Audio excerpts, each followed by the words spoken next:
welcome again, everyone. So it's really great to see you here on Zoom. I'm sorry we can't all be in a place physically together. We were unsure what the state of the virus would be as we've been planning this. And I think hopefully this means that some people can be joining us from elsewhere. And so we're glad to be doing it in any case. And we do have a plan for a happy hour at the end of the evening, afternoon, I guess it really will be. And so for those of you who are in San Francisco or near San Francisco, perhaps you can join us. That would be great. And so once again, I am Rachel Brzezinski. I teach urban studies and politics at the University of San Francisco. And I'm very happy to be co-hosting this event. The Urban and Public Affairs program at the University of San Francisco is co-hosting this event with CHOOCHOO, the Council of Community Housing Organizations, and with the San Francisco Labor Council. And this has been produced by a lot of behind the scenes work by a whole bunch of people, including Alex Landsberg and John Baranski, Fernando Marti, Shanti Singh, Laksh Basin, and others, myself included. I hope I've gotten everyone in general, but you will see some of those names again throughout the afternoon in a variety of constellations.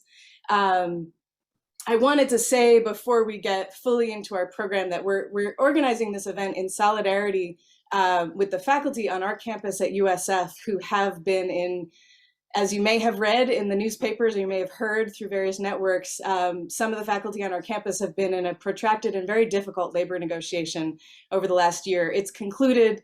They got a lot of what they wanted. They didn't get everything. But it was a rough year. And in coordinating this event with labor, we wanted to make it really clear that that this is organized in solidarity with those workers, with all of the other workers on our campus, all other workers in the city of San Francisco, in the region, and beyond. And so it's very important as we're thinking about the kind of frameworks for social housing that be stated up front and very clearly. And also, and I'll say this, I don't know how many people are here actually from USF. I think I see a student or two, but in any case, this is part of how USF is known for its social justice mission.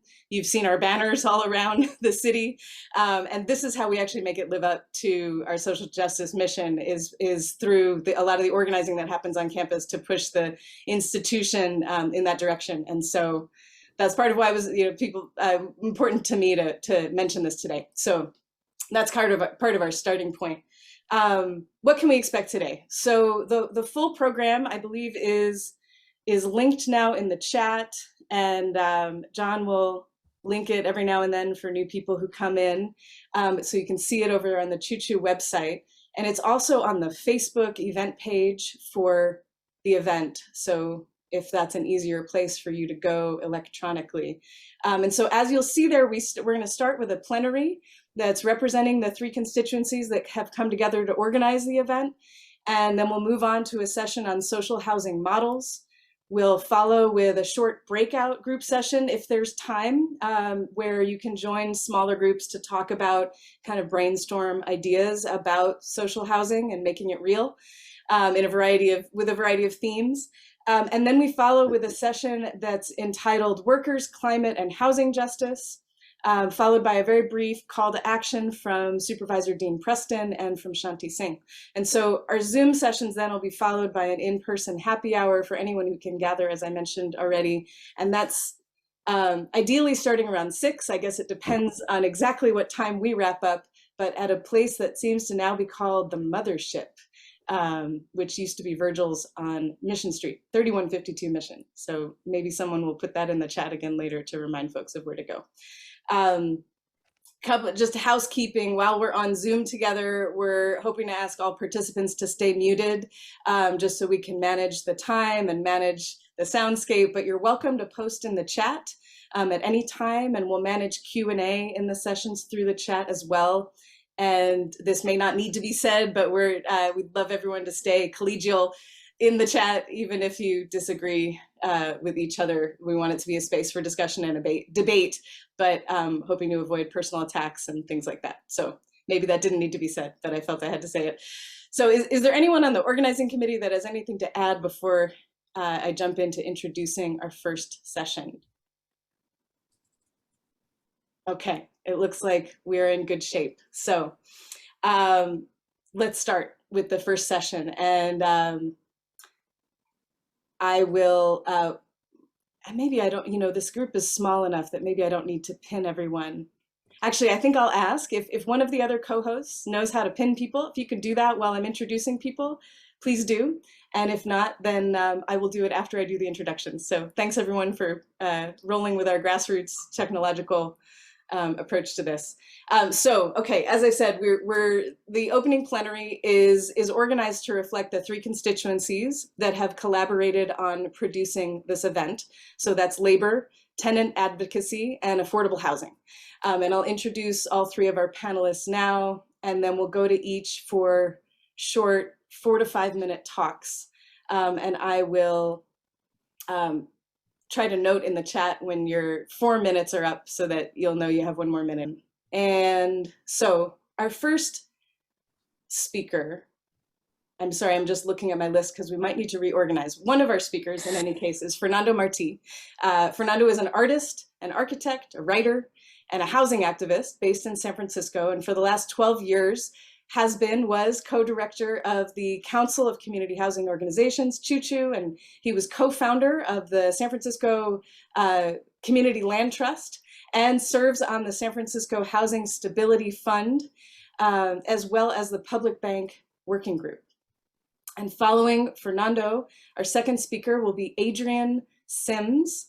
And Adrienne has generously stepped in for Labor Council Executive Director Kim Tavaglione, who was unable to join us today. And so you'll see Kim on the program, but Adrienne is stepping in. Adrienne Sims is the treasurer of the San Francisco Firefighters Local 798. She is a San Francisco native, a firefighter for 21 years, which is amazing, and a mother of 3 kids. And then finally, third, we will go to Shanti Singh. Shanti Singh is the chair of the San Francisco Housing Stability Fund Oversight Board. And Shanti is vice president of the board of the San Francisco Community Land Trust and legislative director at Tenants Together. And so again, we're asking people to stick to 4 to 5 minutes. And it looks like someone has been able to spotlight everybody. Fantastic. We are in good shape. And so I'm going to pass it over first to Fernando, and I'll be sending you a 4-minute warning in the chat. Fernando Marti. Thank you. Thank you. And good to see everybody here. I think we've been looking forward to this event. Usually our affordable housing weeks are a bit shorter, but hopefully we can keep you all super motivated around what I think is the future of housing in the United States. So if I was doing this in public, I'd ask for a show of hands, but I can't see everybody since now I'm spotlighted. But maybe somebody can put in the chat what the first law of real estate is. Folks might know the law of, or the 3 laws of real estate. I think there are 3 particular laws of real estate. Location, location, and location. And that's sort of about the law of real estate that talks about where we will find the most expensive housing, the most desirable housing.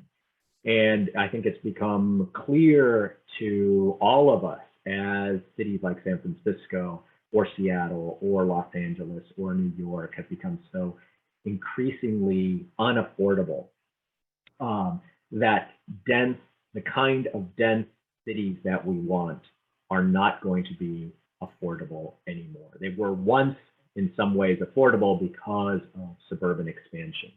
And so what that means is that our cities will either become bereft of the working class, or that more and more of our income will be extracted in rent. The private real estate industry loves this, right? They can extract the most value, whether it is through land, whether it is through making money from entitlements on land that may or may not get built, or whether it is through extracting ground rents from development that is sold off, kept vacant, and becomes parking lots for investment. And that is no way to build a city or to maintain a city that is actually vibrant and maintains its working class as an essential part of the city. I believe that if we're going to have cities that do remain affordable, we're going to have to completely transform the way that we build housing over the next 20 years. We're going to need a massive investment and expansion of social housing with land and funding provided by the state. We need a program that will be significantly different to or expanding upon what the United States was able to build through its public housing program that built 1.5 million units of housing throughout the country. It will have to be much more expansive than our low-income housing tax credit program that built 2.5 million units of housing for a country that has 122 million households needing housing.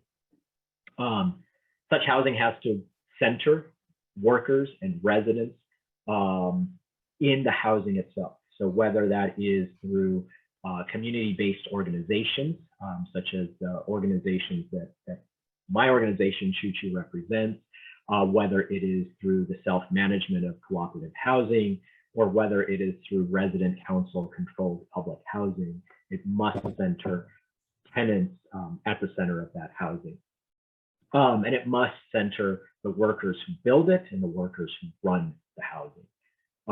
We must, I think, start to look at housing not as units where you're sort of putting bodies in so that they can sleep and get back to work the next day or go to school the next day, but really as the place where we center human development. And that is a different vision from housing the way it is often talked about in bureaucracies and in terms of units needed. A lot of the social housing discourse comes from looking at other countries, looking at what Vienna, for example, was able to do and how it has arrived at a place where 60% of the housing in that dense city is in one way or another kept affordable for all, which also means that that other 40% that is the market has to respond to the fact that more than half of the people can choose to live in permanently affordable housing that is outside of the market. It will need, I think, for us to completely to reframe what private markets can do for housing and what they cannot do. It also means that we might need to start thinking about changing the legal frameworks that define private property. I think one of the things that I'm proudest of our work at Choo Choo was creating COPA, the Community Opportunity to Purchase Act, that really starts to say, you know what, as a private landowner, you don't have all the rights to sell to whoever you want. You need to first give an offer to nonprofits who will create permanently affordable housing. It's a little drop in the bucket, but I think it's an initial conversation around how we start to talk about, let's say, eminent domain or other ways of changing the frameworks around housing. I think the last thing maybe I'll end in is that we need that this conversation really starts to become the kind of conversation that we're starting to engage in around some really big ideas of how we change politics in the United States.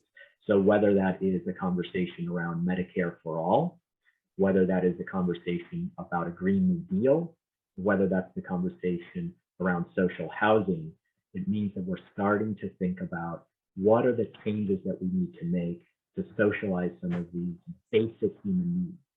And in order to do that, we need some really strong coalition. We need coalition in the way that we have never seen before, or at least not recently, in the United States. And that's why I'm really excited to have this conversation with the Labor Council, with Tenants Together, with the housing organization, kind of bringing together all of the forces that have been working for decades on a progressive vision of what their city could look like.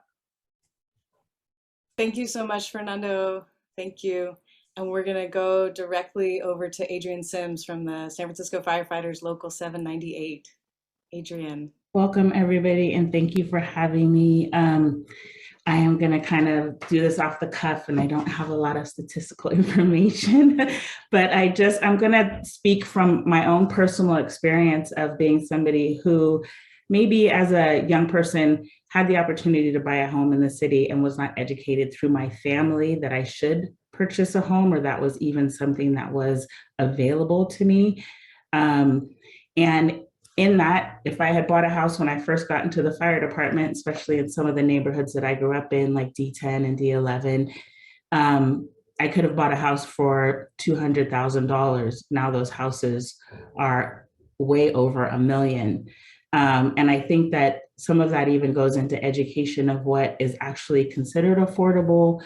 We have a lot of below market rate housing right now that is vacant, because even though you qualify, you can't afford the HOAs that are available, and so you can't even qualify for those. So myself, I make a decent living, but I could not afford to live in San Francisco anymore. So I moved 4 blocks outside of the city. My oldest is 24, and the comment that she gave me was, "Mom, it was like you ran a marathon and you quit at the finish line." But it's all that I could afford. So, I'm a diehard San Franciscan, and I am going to eventually try to move back into the city and looking at a lot of the developments that are coming up. But I think that speaking for labor, we make a decent living, but we still can't afford a mortgage of $1.4 million for 900 square feet. And as I'm trying to recruit a lot of the younger people to come back to the city, I think it's important, especially for public safety, to live in or close to the city in case something ever happens. I have a generation of young people that have been raised on MTV Cribs, and they want a pool, and they want a double car garage, and they want a jet tub, and they want all this space. They want 4,000 square feet. It's not going to happen in San Francisco. Or they work on the streets and they say, "Why would I want to live here? Look at what's going on." Safety is a big issue. Our offices are on 7th and Mission, and it's not safe. My daughters had to be down there a lot during the pandemic, and it was very eye-opening for an 11 and 13-year-old. So we have a big vacancy in SoMa with condos, but a lot of it is because people don't feel safe. I was recently at an economic conference with Spur, and a lot of what they talked about was there's going to be these great vacancies in these neighborhoods because people don't feel like they want to come back to the city. So it's not affordable for labor. If you're not making, $40 an hour or upwards, you can't afford, a $1.4 million mortgage. And then what you can afford is not necessarily the safest neighborhood. And I think that those are really issues that we need to address. If you have a below market rate housing that somebody qualifies for, maybe we need to look at the HOAs being within their reach also. You can afford the $1,200 a month, but you can't afford the $900 a month HOA fee. I think that we have a lot to work with here. I know that I talk to friends that live farther away, like El Dorado Hills. I don't even know where that is, but it's farther away. And they say price per square foot to fix a home or to build a home is half what it costs in San Francisco. And I have to wonder why. It's not that far away. It's not like they're shipping it through a shipping container and to bring it here.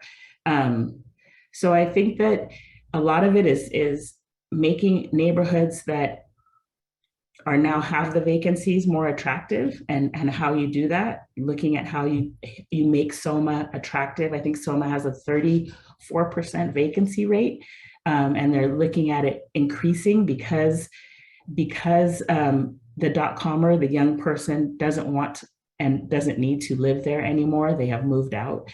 And then creating below market rate housing for workers that they can actually afford. I think almost half is vacant, and that's um, that's there's something wrong with the program if it's not full. If there are people on a list that can't afford the below market units that are open and available, we need to get people in those units with HOAs or without, or a sliding scale HOA that people can actually afford.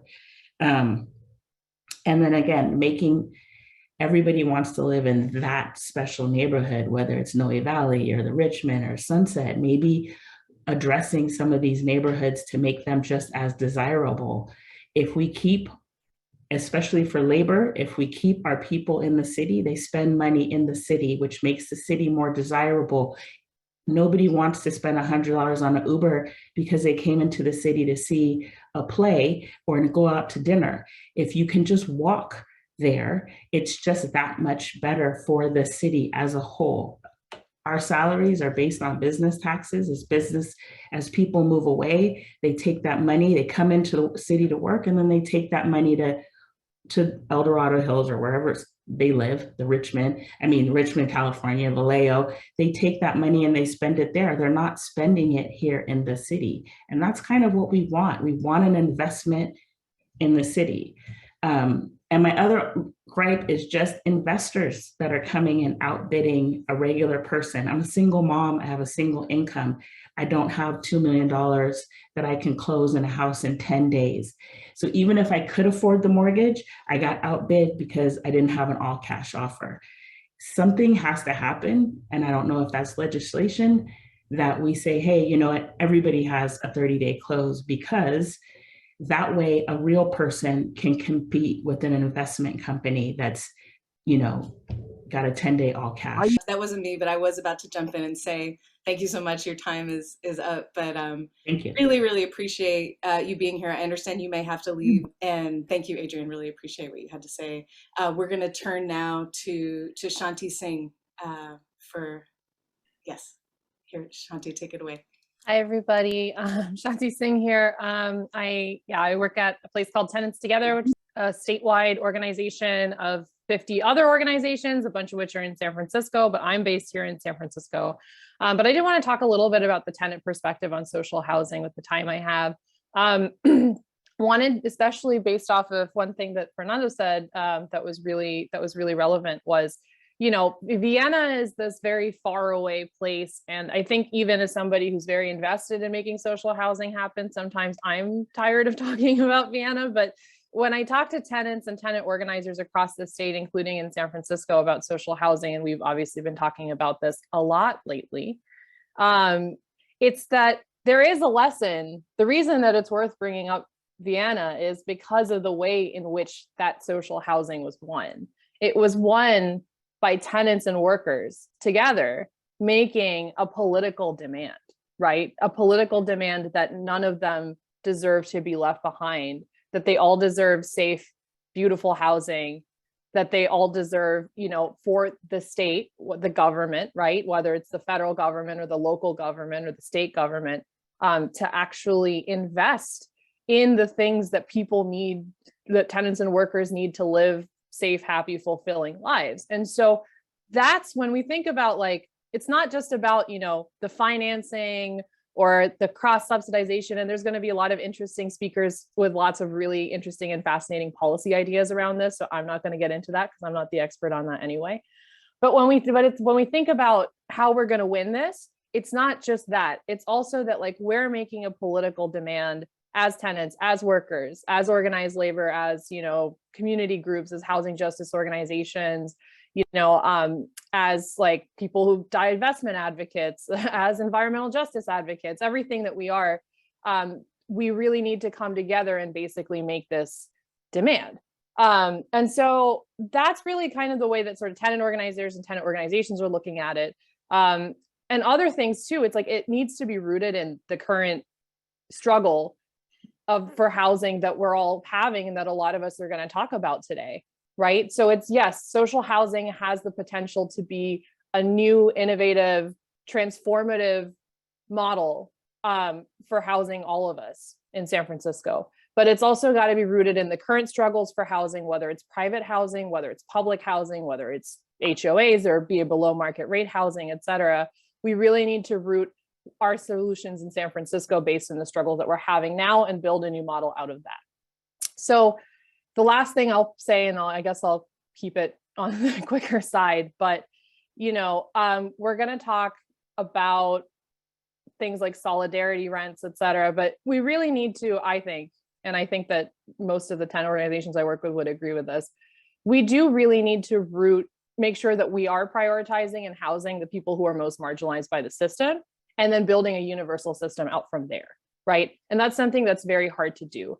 But if we have that sort of as our guide star the whole time, we can basically build a comprehensive system, make whatever demands we need for resources, for funding, for budgets. Not going to get into that yet, but that's out there right now. That we can collectively make that demand and make sure that we're prioritizing the people who are most shut out by the system, right? Which are low-income communities and communities of color, but that we build out a system where they're not segregated or isolated or marginalized as they have been in the past. So that's a lot to think about, I know. But in terms of what I get excited about social housing in San Francisco, what I'm really excited about is that all of the people here, for example, but we're starting to see workers and tenants and workers getting together, building a geographically equitable vision that includes the entire city of San Francisco, right? So that people can stay in their neighborhoods if they want to, but if they want to move, they can do that too. So that's what I'm really excited about. And I'm really, really hoping that this event will help us get our brain juices flowing and start kicking off some real organizing that's truly citywide. So that's all. Thank you so much. Thank you so much, all three of you, for setting up some frameworks for us all to think about. We are, and I want to echo what was said in the chat, that we apologize for the Zoom bombing that seems to be going on. We're working on that, and we have a waiting room enabled, and so we are going to try to keep the meeting collegial. And we want to take a quick 5-minute break before we move to our panel on social housing models. So it's 3:05. And maybe, John Avalos, maybe you can DJ this 5-minute break for us. We'll have a little music and pause. And then at 10 after, 3:10 sharp, we will get going with our next session. And thank you again to Adrian, Fernando, and Shanti for setting the stage for this conversation. Really appreciate it. Really great stuff.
Getting ready to start our next session.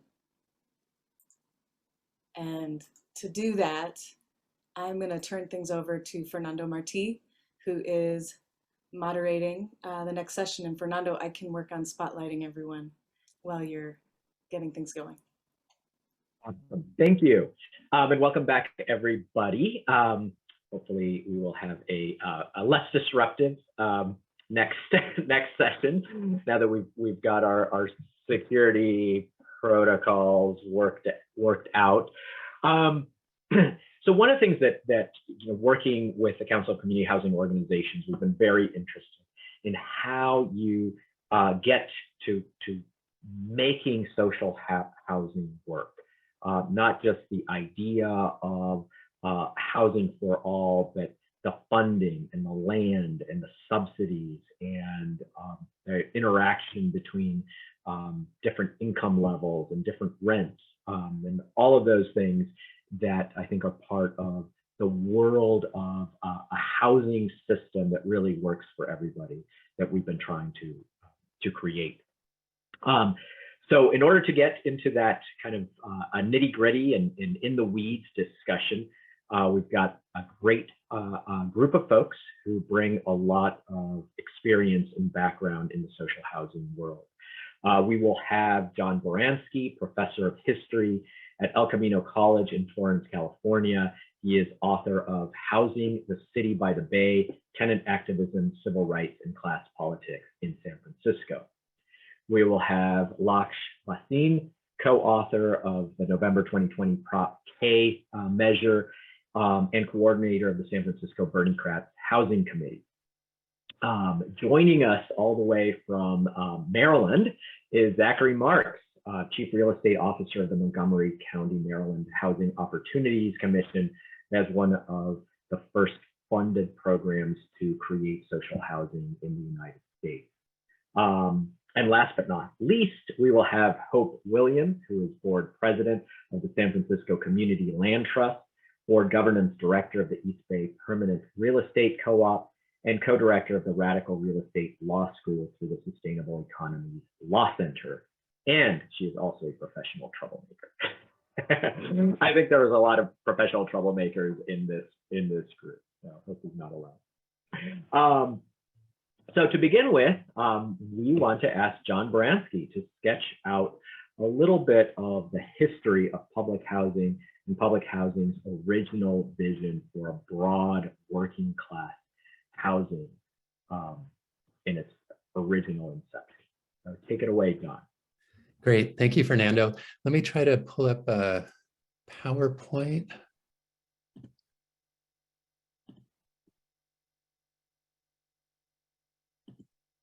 All right, can people see that and hear me? Yes. Great, fantastic.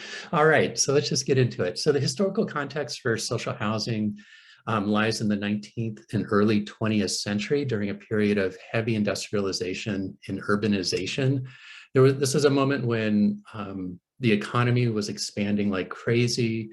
There were a lot of technological developments. There was also a massive amount of wealth and income being made, and it flowed, of course, to the wealthy who used their resources to wield a great amount of political power and stymie a lot of the reforms that were being discussed in this time period. On the flip side, there was quite a bit of kind of misery, intense poverty, economic insecurity, quite a bit of violence was kind of the norm for a lot of families. Populations were also exploding in cities across the country, San Francisco, Chicago, New York. And as a result, working class housing couldn't keep up with demand in addition to kind of market dynamics. And so in this time period, it was shoddy, dangerous, and very expensive. And in a lot of ways, working class housing stood in stark contrast to kind of the super wealthy that were benefiting from these larger processes of industrialization and urbanization going on in this time period. For non-whites, the poor, women in the US during this time period, again, we're talking about 120 years ago, they were often not full citizens. Government was not responsive to their demands and their votes. They had fewer opportunities, unequal pay, and they were even less safe in terms of, if you're thinking about the ways in which industrial accidents played out, racial violence such as lynching, sexual assault. There was just a lot of, it was a really unsafe time period for a lot of people during this time period. So throughout the Atlantic world, not just in the United States where industrialization and urbanization were taking place, from South America to North America to Europe, people began to ask what was known as the labor question. And the labor question had two parts. And in the midst of these massive transformations that were taking place and the dramatic inequality, people began to ask, how can we reform capitalism so entire families, including little kids, aren't working 60, 70-hour weeks and still living in poverty? This was a kind of this moral question, kind of specifically looking at how humans were organizing everything from land and housing to work, income, and wealth distribution. So again, this labor question was being asked throughout the Atlantic world, from Europe to the Americas, wherever industrialization and urbanization were happening in tandem. The other part of this question was basically like how to ensure that liberty, justice, and equality are infused in our politics and the economy, because people were seeing the connections between industrialization, urbanization, and the growing inequality that existed in this time period. And so basically, again, we say we value political rights, political equality, representative government, but it wasn't happening for a large majority of ordinary people. So we have this labor question, people are asking it, and in response, they begin to form social movements, labor movements, tenant movements, unemployed movements. The ideas around these responses to the labor question ranged from revolution to reform. And one of the things that does tie a lot of them together, and I think this is important, is ideas of basic economic rights. So like as a human being, like what should I get? Like, and it had this connection to citizenship. Throughout Europe, nation states began implementing policies and reforming how their governments put together economic rights and protections for their citizens. This is often known as cradle to grave rights and protections for citizens. It included things like health insurance, unemployment insurance, job programs, minimum wages. Importantly, mostly because social movements throughout Europe were stronger, the US lagged in creating a lot of these policies and programs and protections. So again, if you're thinking about a timeline, European nation states are beginning to experiment with cradle to grave rights and protections attached to citizenship in the 19-teens, 1920s, early 1930s. And again, the US is kind of lagging. I'll get to the US in just a sec. One of the key parts of this cradle to grave kind of package that many European governments began to offer to their citizens was social housing. Some early kind of experiments throughout Europe in this time period, you had worker cooperatives, limited dividend venture, kind of ventures or enterprises or financing. You also had what was the largest program was public housing. European public housing had several kind of characteristics and objectives in the 19-teens and 1920s, a lot of which will have a pretty big influence on how social housing in the United States was conceptualized, at least by those who are kind of paying attention. So one, for European public housing, it was publicly owned, managed, completely taken out of the speculative market. The governments realized that building housing could also accomplish other things. It could put people to work and put people to work in good jobs. It could build housing, which was desperately needed by Europe's working class. It could also play a role in kind of economic planning. So during times of economic downturns, spending could go up, you build more housing, put more people to work, act as kind of like an economic stimulus, and then also build good urban space. Importantly, European housers, as they were thinking about these public housing programs, is that they also wanted to influence working class culture and politics. So the housing developments were designed to foster kind of like a collective political sensibility around economic rights. They were designed to foster community with on-site garden courtyards and social spaces to meet and gather.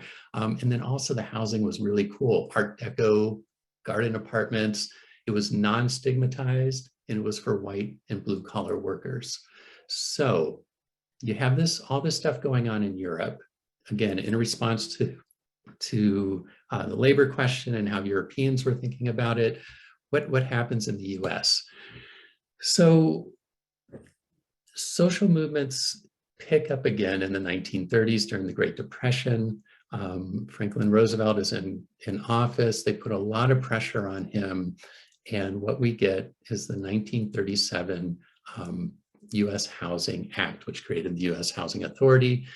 The people who were involved, and I think this is important because it's often lost 60, 70 years later, is that for those who were involved in federal public housing in the very beginning, at the local and at the federal level, were a bunch of planners, architects, progressives. There were a few labor leaders, radicals, and they very much had and brought kind of a European social housing vision to the United States public housing program. And they wanted good housing for workers with the kinds of designs for community and politics that we're seeing in Europe in this time period. From the get-go and all the way up to today, 2022, across the country where public housing still exists, demand for public housing has been super strong. Like the waiting list is long. Like even in, you know, the public housing developments that are, you know, are stigmatized in a particular city, the demand for those units is so strong, again, which is a testament to kind of the private sector market. It's within this context and within this legislation that we get the San Francisco Housing Authority in 1938. Down in the image there, you can see Valencia Gardens, that's Virgin One. And you can kind of get a sense of the ways in which the courtyard channeled people in for gathering and kind of public activities and that sort of thing. So we get public housing in the United States. And there was this moment when a lot of the progressive ideas and European ideas were part of what was part of our public housing program. But then what happened to what happened, right? Why did it begin to lose credibility? And what were some of the constraints that the federal public housing program in the United States faced? What I want to do is just lay out some of the examples because I think it's important for thinking about some of the pitfalls from the past and maybe moving forward with some different ways of doing things. So from the get-go, the real estate industry and landlords curtailed the federal public housing program by reducing the funding. That is good old-fashioned political power, reduced the funding. And what this did is it hurt two things: public housing design, that is what was actually built, and the required maintenance to keep it up to code and to keep it like livable. That's like one thing. Second thing, the social and labor movements that were very involved in making public housing happen in the United States basically backed off. In other words, there's a connection between social movements and what the government does or doesn't do. Tenant movements, at least in public housing, have been episodic. That is, they emerge sometimes they don't. And when they do emerge, sometimes it's not to expand the larger public housing programs, but instead to maybe focus on a particular issue or a particular leadership within a public housing authority. Fourth thing, is that the way that public housing was set up in the United States, and this is certainly true of San Francisco, is that mayors controlled the leadership of the local housing authorities. And so what they would do is they'd install people loyal to the mayor, who in turn were usually loyal to real estate leaders and property owners who were also committed to racial and class segregation. So you had this dynamic where you had the wrong people leading what was going on there. Corruption and accountability, connected to this very much so, in housing authorities was also and has been a problem. Just a couple other things. So in terms of the federal government and its resources and how it allocates it, over time, especially by the 1960s and 1970s, the federal government was taking whatever housing dollars it had and moving away from public housing and moving to these three other versions. So Section 8 vouchers, giving more and more subsidies for for-profit and nonprofit affordable housing solutions, and then just massive subsidies for private homeowners. That typically took the form of tax credit, sometimes tax credits, but mostly mortgage write-off, and then also building the infrastructure at federal expense to make it all happen. And then one other thing that's important is that tenant selection over the years, again, we're not talking about the 40s or 50s, but in the 60s, 70s, 80s, and 90s, tenant selection in public housing has trended toward non-white and then the poorest of the poor. And what this has done is it's stigmatized and stereotyped public housing. It also has reduced the rents that public housing has been able to collect for maintenance and running the program. And then politically, public support for public housing has been limited by these dynamics in tenant selection. And we could talk more about that throughout the day. So one last thing, so what? So like, what's the big deal here? So throughout the last 70, 80 years, social movements have been critical, both when they exist and when they don't, in terms of being able to build and sustain social housing. I think the constraints that I laid out are super important to be mindful of in terms of how those constraints have limited and sometimes hurt social housing programs. And then for today and moving forward, being mindful of housing design, tenant mix, and political power is absolutely crucial. Done. I hope I stayed in my 7 minutes. Thanks, John. That's great. And John appears as an academic, but he is also an activist involved with the Housing Stability Fund and other things. So don't let his academic demeanor fool you. I'll try and play academic for a second, because one of the things that I'd love to hear mentioned, and that is often kind of not part of the conversation, is that a lot of this work is going to require a lot of funding and subsidy. And John mentioned how the federal government moved to homeownership assistance. So over 5 years, the federal government spends $400 billion in homeowner assistance. And over those same 5 years, the same federal government spends about $70 billion in building, and that's through this tax credit system and others, housing that it might be considered a kind of social housing. And it brings us to then think about, kind of that transformation of what it can look like for a federal government and a state government and local governments to really take seriously the building of social housing. So with that, I want to introduce Laksh Bhasin, who has been very involved in the conversation around social housing here in San Francisco. And to introduce you, I wanted to think about sort of a question that, the San Francisco Berniecrats, along with Democratic Socialists of America and others, have really been promoting a left progressive vision of housing that is outside of the private housing market.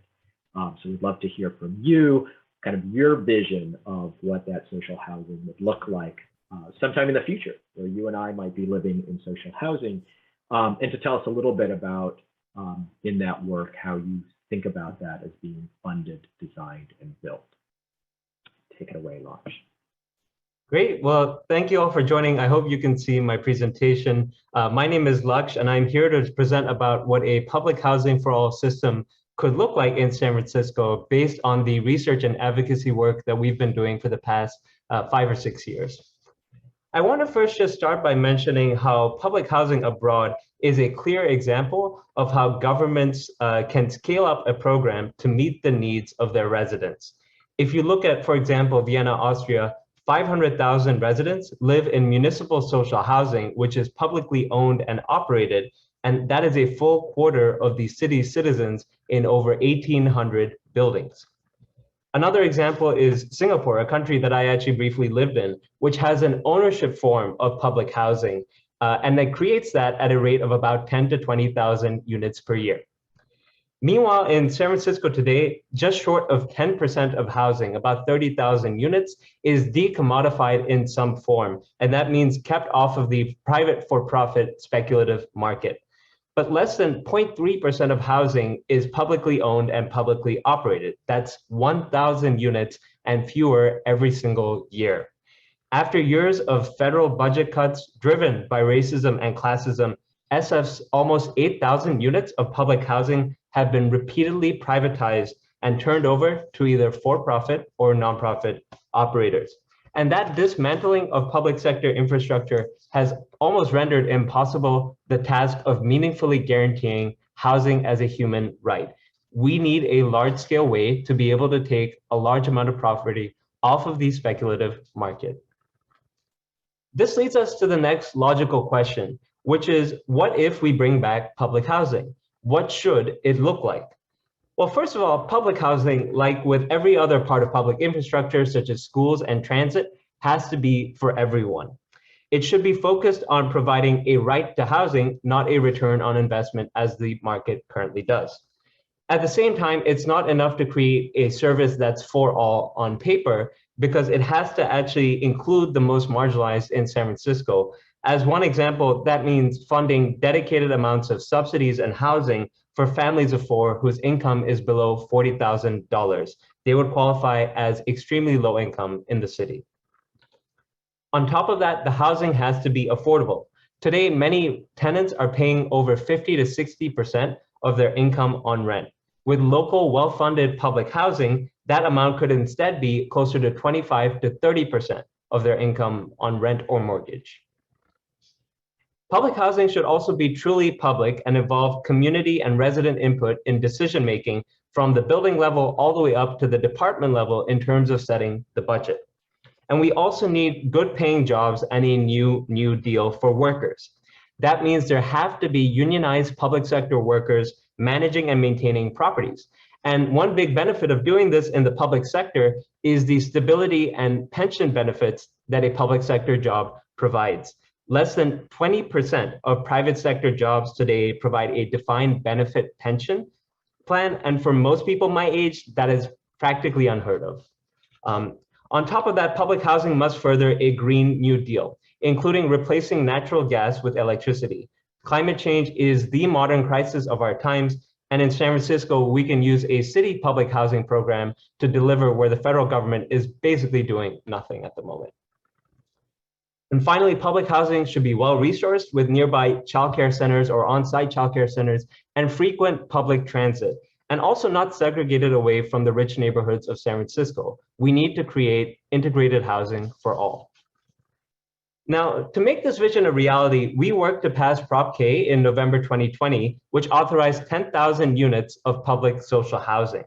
We had to do this because of a 1950 California ballot measure that requires a vote in a locality before even a single unit of public housing can be bought or built. That law, Article 34 of the California Constitution, is a segregation era relic that was passed with the help of realtors and private landlords, in part to kill public housing in its infancy. Prop K overcame that hurdle and got the most yes votes of any local SF ballot measure that year. It represents a clear mandate from 74% of San Francisco voters to create a public housing for all system. But unfortunately, its implementation has been delayed by the mayor's office. And our current mayor, London Breed's obstruction is just one of the many reasons why public social housing shouldn't be run directly by the mayor. Folks may know about the Mayor's Office of Housing, the main housing agency in San Francisco. We faced several issues with this agency in getting social housing funds even allocated in the first place, because it is subject to the mayor's political whim and has less oversight. The Mayor's Office of Housing also limits its own vision and role in housing development and isn't looking to actively shape the real estate landscape by managing its own public sector properties. On top of that, there is no oversight commission over this agency, and there's no inclusion of tenant voice in its governance structure. In the past, under federal public housing, the Housing Authority also suffered under the unique strong mayor system that we have in San Francisco. So this actually means that in order to fulfill the voter mandate represented by Prop K, we need a more democratic and dedicated department that is free from mayoral influence. And this is just one example of what a structure of that kind of a department could look like, drawing in part on some ideas that come from the Community Land Trust setup. First of all, there should be a meaningful role for residents to play, directly chosen by residents without elected officials' interference. They can help set the budget and direction of the city's public housing based on their own actual lived experiences. There should also be a role for other financing or legal experts, public at-large representatives, and even public sector workers themselves. And these kinds of experts can be jointly appointed by the Board of Supervisors and mayor. And these three branches can play a sort of co-equal role in overseeing a commission, which would serve as a public forum for the agency, choose the director as well, and also oversee funding and contracts. Fortunately, we have the money to get something like this started. Initial funds can come from Proposition I, and once they're residents, they'll pay rent or mortgage into the program's fund and operating budget. There's also a role here for a revolving loan fund, where loans are made out from the fund and the interest and principal payments are used to replenish the fund so that it can make out even more loans.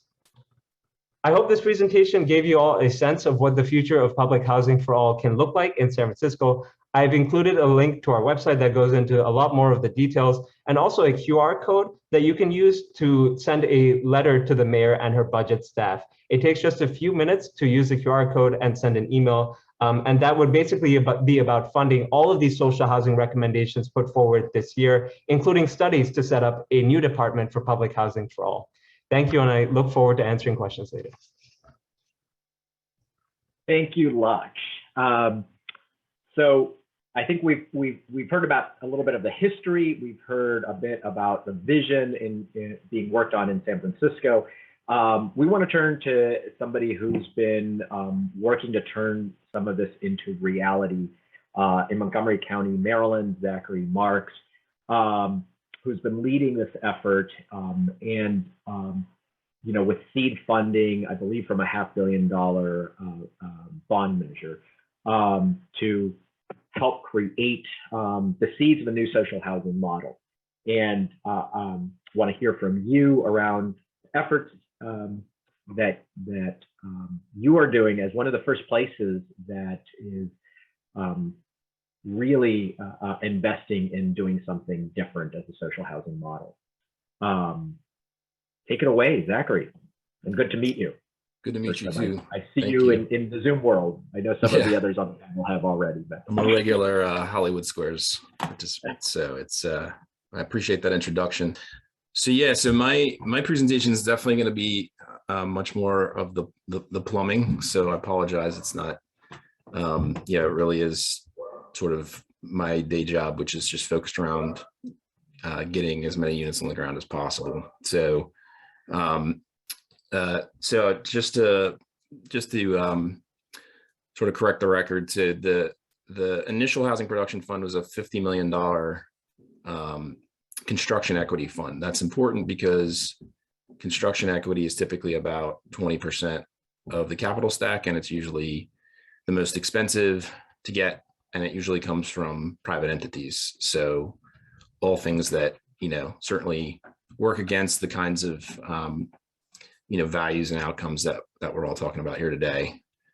So a $50 million fund would support, 200 million of development, just to give you a sort of an order of magnitude. But it was extremely helpful for HSC. So HSC actually has for decades been sort of like not on purpose, I guess, but just has been sort of delivering social housing. We just didn't really call it that. So long before I got there, we've been delivering mixed income housing where there's an affordable component. It's either majority owned or entirely owned by HSC, and we use those assets to produce value to do more stuff. And so this fund was really created because the council came to us and asked us, how can you do more of what you're doing? And so we said, we sort of came up with this tool. And some of the values of this tool are that what effectively happens is the council has approved 3.1 million in annual appropriated funds to support the principal and interest payments on a 20-year bond to create the $50 million fund. HSC actually issued the bonds, so the county is really only, not only, we're grateful, but is really just supporting the $3 million per year. And after 20 years, the bond is paid off and the fund actually continues to revolve at no cost to anyone. So that's sort of another positive, really sort of feature to this fund. And so it's for the construction period. So it's the period of construction and lease up. And so after which it gets paid back through the permanent financing of the development. which means it can revolve about every 4 or 5 years if there's about 2 or 3 years for construction, 2 or 3 years for lease up. And it's providing committed capital to HSC's pipeline, which means we can more confidently go after more deals because we know we have capital ready to go, as opposed to perhaps tempering our pursuits because we might not know what the financing markets look like at the time. One of the most important features here is that it acts as equity for HSC. So what it's doing is it's actually it's putting HSC in the position of, Goldman Sachs. Instead of having to go get big LP investors to do these really large deals, HSC is that instead. And so that means that's where the controlling ownership that's where controlling ownership comes from for us. And that's important because that's the way most of the rest of our portfolio is, really probably 99% of it. And these are larger transactions. So the average LIHTC new construction deal in the county is about 125 units. And it's usually, around 100% affordable nature of the program. And so this tool is for a specific kind of mixed income deal where we're doing usually 300 to 500 units. And so the component of that is delivering about 100 MPDUs per transaction, just an average. And so effectively, the reason we created this was because we wanted to create a tool that could work alongside all the other tools without cannibalizing those other tools. So increasing production, getting over the biggest limit to things, which was the fact that we have all these finite resources that everybody's using, maxing out. And you really can't do much more unless you have a new tool that doesn't use those things. And so this tool is really designed to solve all those technical limits that make it harder for us to produce at a higher level. And absent those limits, we're able to increase our pipeline to a greater extent, which means more ownership, more assets, more future transactions. It's scalable too. So we're actually headed to council again for a second 50 million. And so the council's been so pleased at how it's worked that they're already ready to fire it up again a year later. So I'll just whip through some slides just for food for thought here, but just to give you a sense of how quick it was able to happen. The legislation passed in March of 21. HSC issued the bonds to populate the fund 5 months later. And the first project loan for this guy up here, if you can see my cursor, the west side of Shady Grove, was issued 4 months after that. And then the second transaction that'll be funded by the first 50 million. And then that first 50 million is sort of spoken for the next 4 or 5 years. It's going to happen at the end of this year. And again, HSC's had a history of doing significant, sophisticated new construction. And our stuff's all over the place. This is the Lindley, and this was actually precisely the kind of mixed income model that would, the HPF would have been great if we had had it at the time for this. We would have captured more value for the public space. But we also do stuff that's, highly subsidized where we can get the subsidy. So this is the Fenton Silver Springs, a replacement RAD deal that we own 100%. So this one's, I think 70% affordable, subsidized. And that's downtown Silver Spring. This one's about two-thirds affordable. That's in downtown Rockville. And then this is under construction to open, and this is about 45% affordable, including, this is actually replacement public housing for the building that was next door that's about 50 years old. And so HSC has this history of doing this stuff. And so this is really just about creating another tool to help us do more of it. And so I know that I wanted to tailor some of this to this particular group. This tool doesn't act alone. I think most folks that are in affordable housing development know that you very rarely use one program. This is not the easy peasy world of conventional real estate where you go get a loan and then you go get equity and then, you have a closing dinner. Like, it's just not that way in the affordable space. But I wanted to at least give a sense of what the HPF is able to do, independent of some of the other resources that you can layer on here. Although this is probably somewhat old hat for y'all on the West Coast, but this, Hillendale Gateway is actually 2 buildings. And so these will be the first passive house buildings in Maryland, multifamily buildings in Maryland. and the first net zero multifamily building in like the mid-Atlantic. So for us, valedictorian of summer school and all, but like, for the East Coast, that's a really big deal. And so it's just an example of how it's not just about getting units on the ground. It's then about heaping on top of that other values, other mission outcomes. And, we were able to create much more of that European style of social housing stratas where you really do have affordability up and down the spine. So as I think most folks know, tax credit deals have in the past typically sort of hit around the 60% AMI level. There are certainly exceptions to that in the more recent, recent history, but you tend to see like market or, this sort of like 60% and then nothing. And so we really are trying to deliver buildings where really anybody can live there. There's no subsidy here. So that's both a strength and weakness of this transaction. Again, we're trying to do these deals in ways that don't necessarily, that are operating in the desert, where we don't expect necessarily the federal government to step up. We don't necessarily expect the state to step up. But if they did, we'd layer it on here in a heartbeat and it would be even better. So a lot of what we're trying to do here is to get units on the ground where we're able to improve upon just the base affordability of the HPF we do. But again, it's designed to really operate in an environment where perhaps there isn't a ton of extra help coming from other places other than the county itself. And just to give you, so these slides, I keep putting them in PowerPoints and nobody cares, but I'm going to keep doing it. So, because I actually think these are the most incendiary slides, and I normally don't explain the joke, but here we are. So, there's this Council of Governments goal. It's basically just in the DMV. It's it's housing production goals that Northern Virginia, DC, Maryland have set for themselves.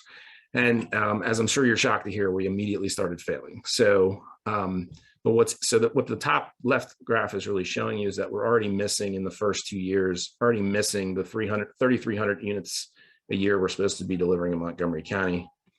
What's cool about what's happening with HSC is that mapping both actuals and projected pipeline, we're actually showing up in the 3,300 needed units.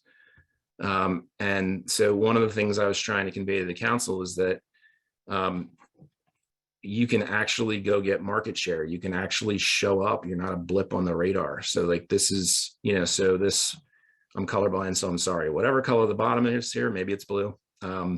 That's mapping out the $50 million, the first HPF. Orange, red, best guess. This is the second 50 million that if they approve, it shows this is mapped on 3,300 units a year. And again, whatever your crazy numbers are in San Francisco, where everything's more expensive and bigger and everything, like all this is just pro rata. It's the same idea. So, but the idea that the silly old housing authority could grab market share like this with frankly pretty inexpensive financing is pretty neat in my mind. And to show what we did, we at the time, it was the middle of COVID, and so what we emphasized was trying to develop a program for the county that was as cheap as possible, basically. And so effectively what happens is they have their annual principal and interest payment. And this is actually, this 4.1 million is what it costs today. We just priced this. So it would cost them 4.1 million now to do 50 more million because interest rates have gone up. But these projects, we've committed to paying 5% back to the county which is very inexpensive for private equity replacement. But we do 5% per project, which for $50 million is 2.5 million. And so the net cost of the county on an annual basis is about 1.6 million for a $50 million fund that revolves and in 20 years is free. So that's pretty good. But one of the things I want to emphasize is that you don't have to do it that way. So there are other ways of broadening and deepening affordability here. So as an example, this is the 2.5 million our projects pay back to the county to offset their principal and interest. If, for instance, you wanted to instead say, don't pay us back, reduce 50% units, which are embedded, which are a requirement of the HPF, reduce them to 30. that would cost about $7,300 per unit per year. And so that would support 343 units at 30% AMI. And this is just thought experiment stuff, but it's an example of, even within the HPF, before you start layering programs on it, you can use it to hit deeper affordabilities. And as you saw with the Hillendale Gateway deal, we were able to hit deeper affordabilities.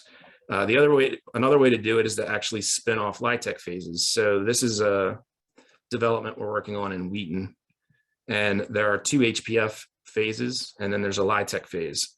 What's great about this is this LIHTC phase becomes far more feasible because of the zoning it's in, but also because these buildings are chewing up a lot more of the sort of fixed cost of the deal. And so they're actually creating an opportunity to do a sort of a stub is the wrong word because we love all our children, but this allows us to do a LIHTC deal here where you have 100% of a smaller building, so you're getting 110 units. On the others, you're doing 30% affordable, and my commission hasn't decided what it's going to be. It could be more, but again, you're getting kind of the same output from all 3 phases, but you're creating. So in terms of like, how do I get land? This is a great way to go buy a big piece of property and kick out 3 deals, and they don't have to be HPF. They can be LIHTC. They can be sort of other places. And probably one of the most straightforward ways to use the HPF would be in concert with rental assistance. Vouchers, rental assistance are generally the most efficient way to deliver affordable housing, is to just straight up give people the money they need. So what's great about, this is the Hillendale Gateway model, or affordability again. And so FMR kind of goes right here, and it shows you all these units would become totally affordable to a voucher holder. So it's, combining HPF with vouchers, this sort of financing with vouchers is, I think would be highly effective. And then lastly, more of the long game, some of the reason HOC is able to do what it's doing is because it's been doing it for decades. And so, this city block here, these are 2 new buildings. This is actually the 267 unit building you saw before. And there's $20 million in this deal from HSC because we paid the mortgage off on this building right here over the course of 30 years. That building is exactly the same sort of building where it's majority market rate. This one actually has 40% affordable in it. It's a 311 unit building. And so that's another really powerful tool down the road for authorities that start doing this, is that in the future, you do build equity as you pay off your mortgages, and it really does provide yet another tool. So these mixed income deals, this cross subsidization isn't just about subsidizing affordable units within the same building today, but it's actually about building equity for the public, the public organization to do more mission down the road. So I will stop my share. Thanks for the opportunity to speak. Zachary, wow. There's a lot in there, and a lot we could delve if we wanted to get really deep in the weeds. So this is good, kind of a marker of reality of what folks are attempting IRL. Next, I want to hand it over to Hope Williams, and as a setting. A few of you have mentioned Vienna, and I think one of the things to me interesting about Vienna is that the very first social housing model in Vienna was limited equity housing cooperative that was built in 1907. And since 1945, about 1/5 of all the new housing throughout Austria has been in the form of housing cooperatives. As someone mentioned earlier, it's a little difficult to compare what folks might be doing in Europe or in an Asian country, but where we're seeing some models of things that perhaps are things that we can learn from here in the US. Hope is very, very involved both with the San Francisco Community Land Trust and with some cooperative real estate models in the East Bay. So I want to hear from you and hear about what the role of land trust and housing cooperatives might be in developing social housing models in the future. Certainly. First, you weren't supposed to say the troublemaker line. That was a joke. And I would certainly blame Local 2 Unite here for my professional trouble. My goodness. All right, so thank you so much for having me. I'm not the reigning authority on this, but I will try to share some of the things that I have learned. I'm going to start with a quote from Jane Jacobs, where she says that we may be sure to get more and more routine with more rigid results, diverging steadily as time goes on from the needs of the real world. And any imagination comes in at the beginning and is whittled down from then on. Corruption for the sake of money, or corruption for the sake of power, has a different nature from that of straight-laced bureaucracy.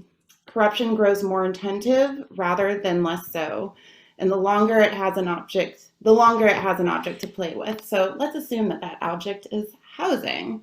I am the board president of the San Francisco Community Land Trust.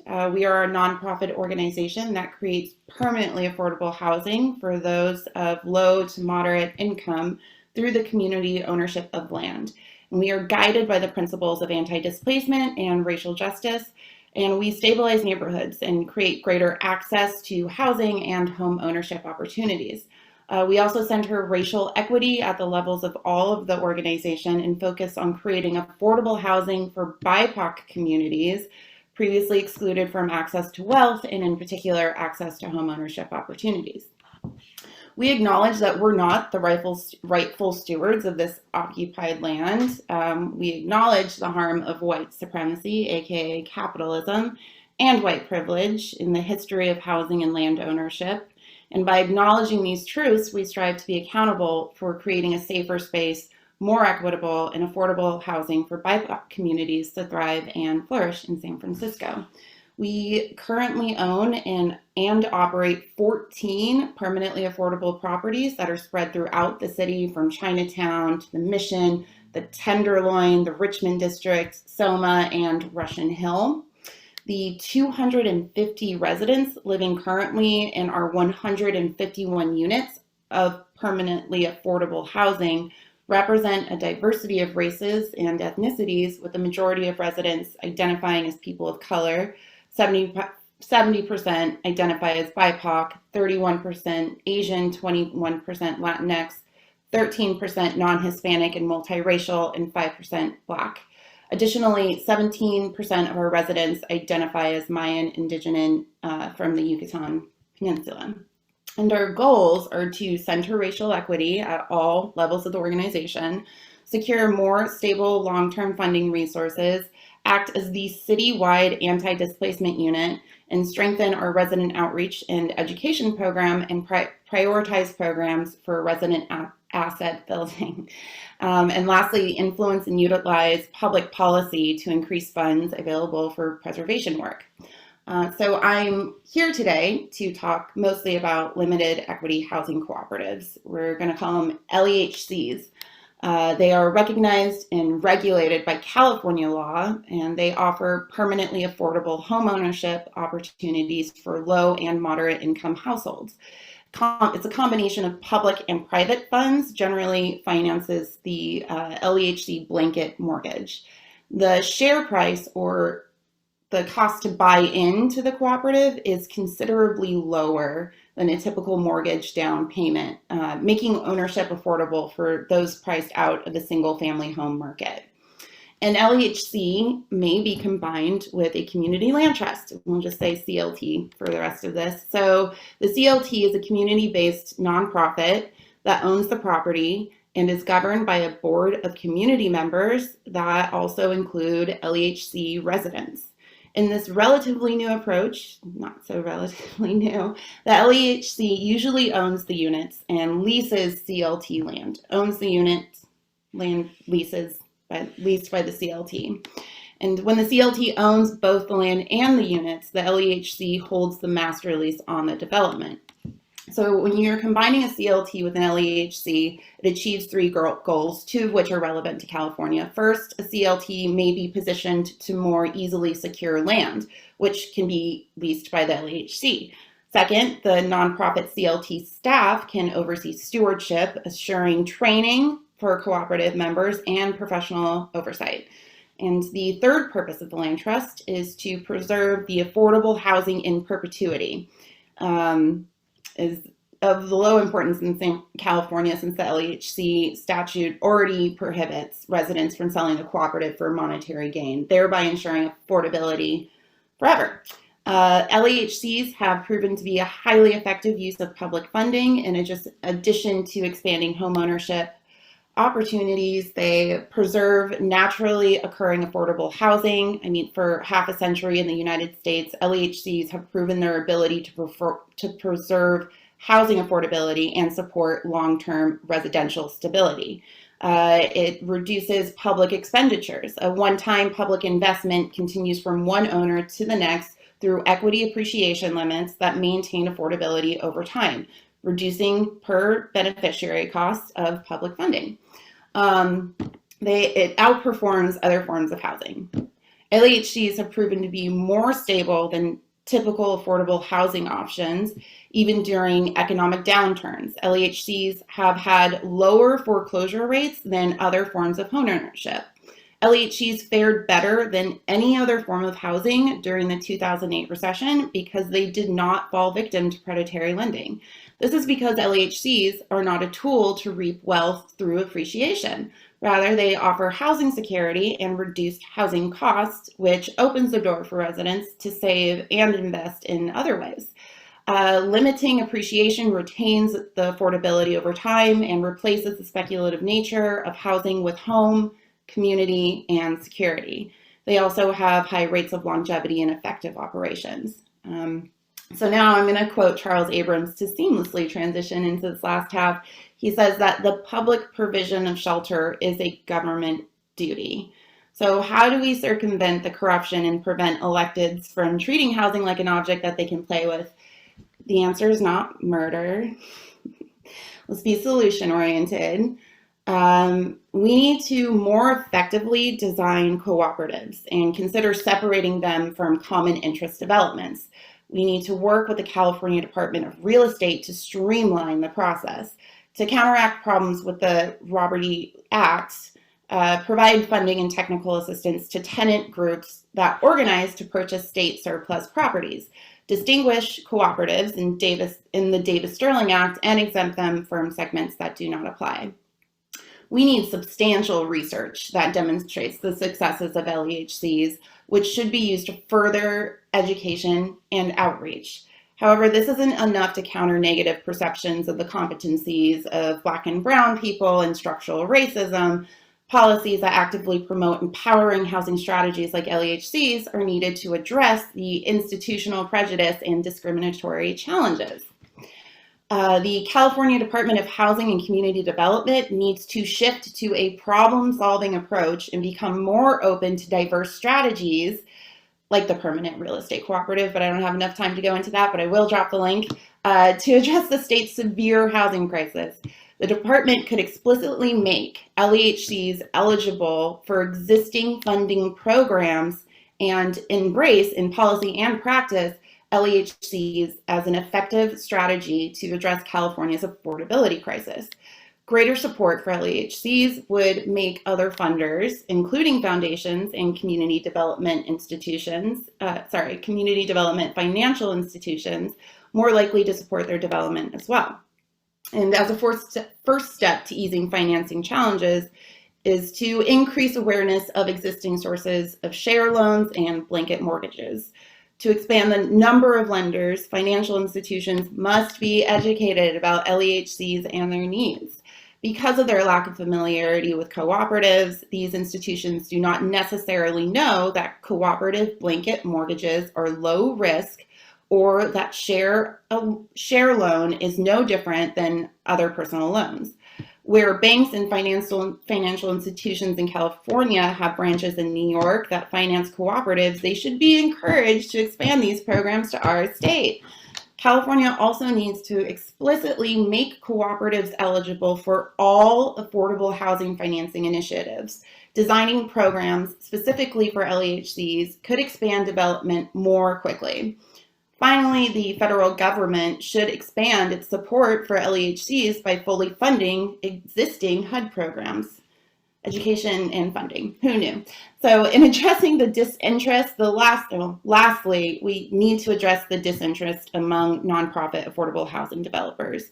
There needs to be incentives and resource materials for nonprofit developers to encourage interest in LEHC development as a new to them approach to expanding housing affordability and help them become more comfortable with LIHTC funding sources. And affordable developers can partner with cooperative specialists to engage resident members and provide governance training and support.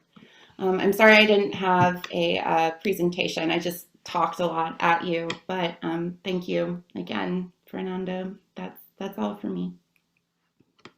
Thank you. Thank you. So we have heard some amazing background from a lot of different angles, right? From the history to efforts in San Francisco to kind of actually existing social housing efforts, to other models from public housing to cooperative housing. We want to, and folks, please, folks want to put some succinct questions on the chat. We'll try to share those with you all maybe over the next 10 minutes. We are running a little behind on time, but a lot of the questions on the chat referred back to income and income levels.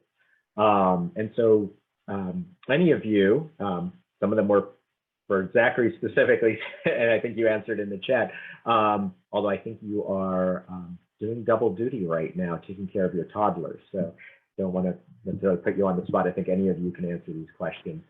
But I think the question is, you know, is there any reason why social housing would need an annual income test? That's sort of the first part of that question. Would means testing be part of the initial entry into social housing? So there's sort of a 1-2 approach. You know, is this social housing affordable units? You have to be means tested to get in, but then do we need an annual testing? What happens when families grow out of their AMI, which is area median income, which is the way that a lot of these programs refer to income, even though you really only need that for kind of the HUD programs that's how they're set up. What happens? I think an alternative question is what happens if your income goes down? Could your rent be lowered the way that, for example, in public housing or through Section 8 vouchers, the difference in the rent and your income is covered even if your income goes down? I'm wondering if anybody wants to tackle some of these income-related questions regarding social housing. Go for it. Yeah, I'm happy to respond. Yeah, for sure. I think these are really important questions. You know, when we were working on the SF Community Housing Act, which is the legislation we were working on to create public housing, definitely we wanted it to be universal, but we had means testing kind of in the initial phase you mentioned in terms of entry in order to make sure that enough units are also going towards extremely low income, very low income households in particular. We wanted to make sure that all those brackets combined made up 60% of the housing, because that's who we really think public housing needs to serve. In terms of when families go out of their AMI bracket, definitely that's something that we've considered. We basically have a process, typically every 2 years, just to give some families a little bit of enjoyment of their lower rent before we reassess their income and potentially increase their rent. Now, it's not necessary, but again, there would be a cap in place of somewhere between 25 to 30% of their income in all cases. And the real cap is market rate, because you don't ever want to be charging that much more than the market for really high income families. In the case that income goes down, this is something that we had considered as well in the legislation we were working on, which is if there's any kind of reason for that, any kind of catastrophe, you would use the past 30 days income and immediately give the resident an income drop so that their rent also correspondingly goes down. So I think that's important to consider. That can potentially mean that the housing is less cross-subsidized. But if you have enough folks applying and you're maintaining some amount of vacancies in the higher income brackets, that's where that can be made up through cross-subsidization. Yeah.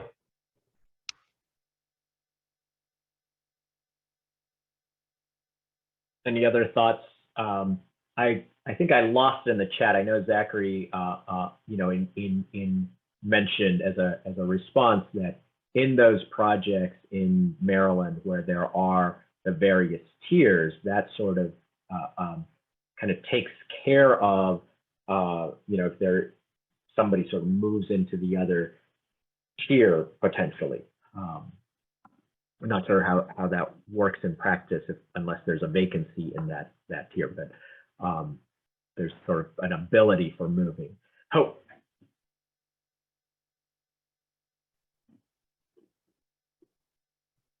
Does one of us have to unmute you?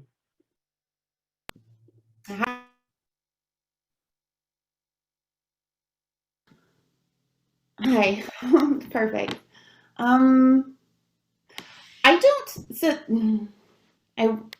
do a lot of things in housing and I wear a lot of hats, and I kind of tend to lean more towards the radical side of things, which it makes what happens when someone goes above and below. I don't think why are we talking about that? Housing's a human right. I think it's I guess I'm tripping over myself right now, but there are better solutions to that and like a way to think about that. I wish we wouldn't talk about housing in numbers rather than people. So I know that's not very helpful,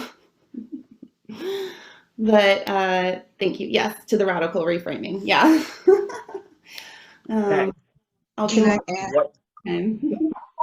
Can I add? What you just said raises, I think, a question about the assumptions that we have going into this, that people are spending some % of their income in rent.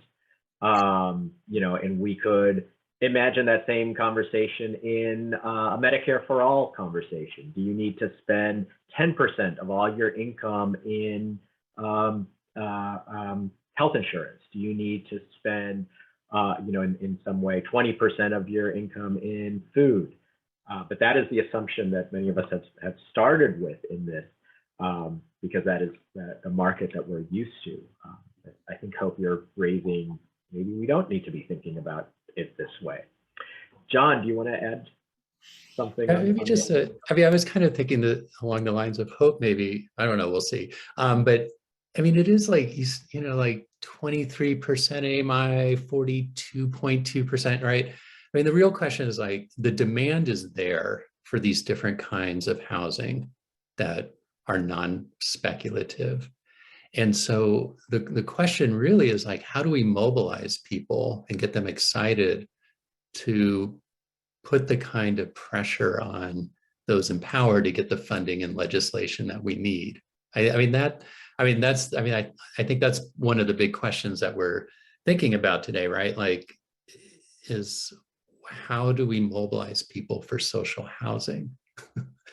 I don't have the whole answer, but I mean, it should be obvious enough, like it's a human right, and it should be part of the kind of economic rights and protections that we have. How do we make that happen? So I'll stop there. So I wanted to, because I think there was a lot of great questions in the chat. I wanted, and we're running out of time, I want to raise two additional questions that I think came through in the chat. One is a number of folks wrote about ownership, and is there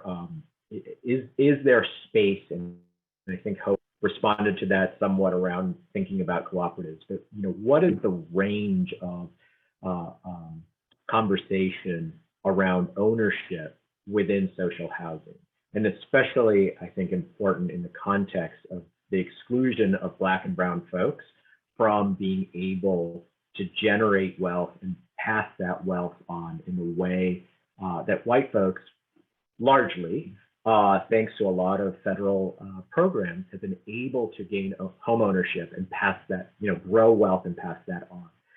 And in our social housing models, is there something like that we should be thinking about? A couple of folks have mentioned the model in Singapore. I know that in Hawaii, the program that is being talked about the Aloha Housing Program is based on a similar kind of model around some kind of long-term leasehold.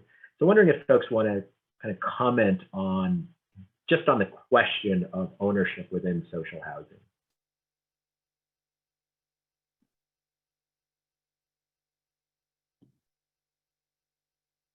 I'm happy to start and speak to it a little bit. As you mentioned, definitely the model of 99-year leases in Singapore and leasehold ownership is a model of public sector ownership housing. And initially, actually, Singapore was starting to focus more on rentals, but very quickly moved to ownership because of the stability that that offers.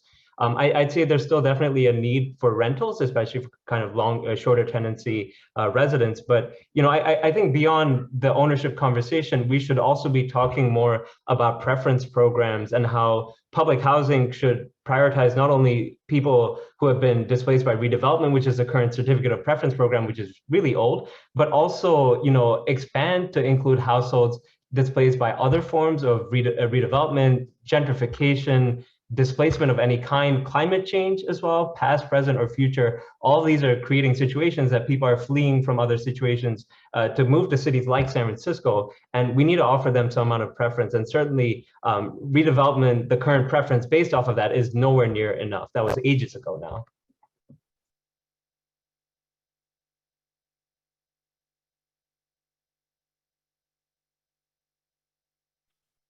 And maybe as a final question, before we move to our break, is I'm trying to see the way the question was posed. Okay, I've lost it for a moment, but I think the question was posed as, what would BIPOC housing look like? And in particular, thinking about how we've talked about Singapore, for example, as a multiracial form of housing that actually has quotas as part of how folks enter the housing as kind of this top-down way of saying, we're going to have integrated housing. There were examples in the United States early on. One of the housing cooperatives in San Francisco worked very hard and assiduously in its early days to actually meet certain, I don't think they were actual quotas, but basically it was through the recruitment, we are going to ensure that we have multiracial housing in a multiracial community. But again, sort of there has been both the exclusion of Black and brown folks from home ownership and also sort of the linkage of access to income and access to wealth being reflected on the kinds of housing that people of color are able to access. I'm wondering if anyone on the panel, as our closing question, can address that.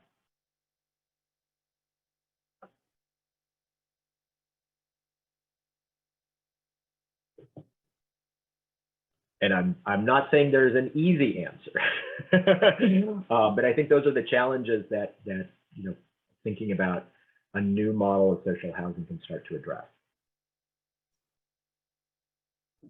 I'm happy to go again, maybe to just get things started, but I think this is an important question. The extent to which you can actually fully integrate housing, I would say, depends on how you interpret the American Constitution. And we've seen in the past week, it really matters who's on the Supreme Court for that. In Singapore specifically, I used to live there for a while. They are very open about trying to integrate housing to match the kind of city-states demographics. They look at ethnicities, major ones being Chinese, Malay, Indian. In some ways, it is a kind of blunt tool. It doesn't always work perfectly. Sometimes it creates more vacancies than it should. But they kind of, through this forced integration, have managed to create probably a more integrated housing system than most of the West can ever dream of. And at the time there, it was necessary to prevent ethnic strife and race riots that were happening, especially in the early days of Singapore's independence.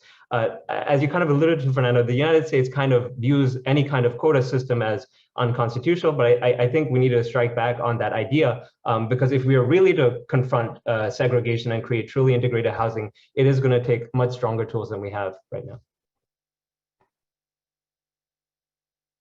Just your question brought to mind and reminded me of the St. Francis Cooperative in the Fillmore Western Edition, which was the first integrated cooperative built on the west side of this country, and that's due in part to ILWU trying to give their workers supportive housing. And I feel like I'm taking away from the presentations of labor in this half, but St. Francis Cooperative is just a really good example.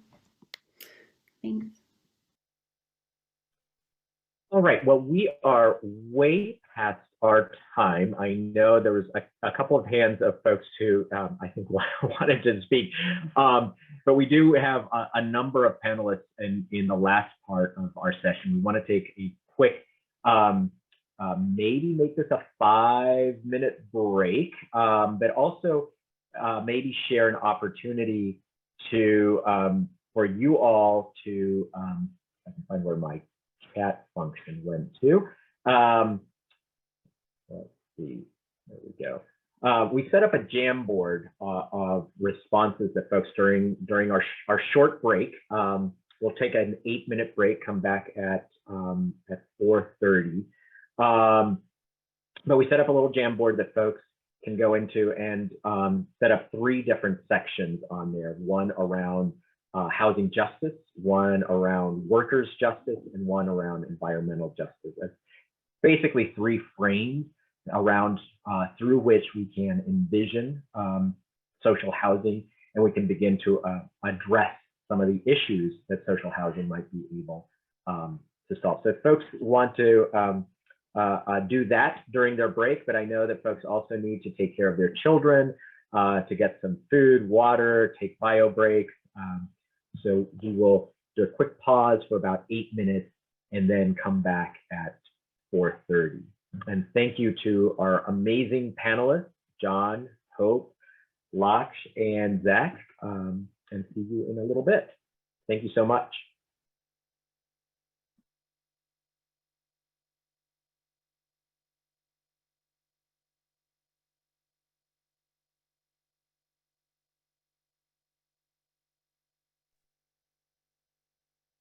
John wants to share some music with us. Feel free to do that.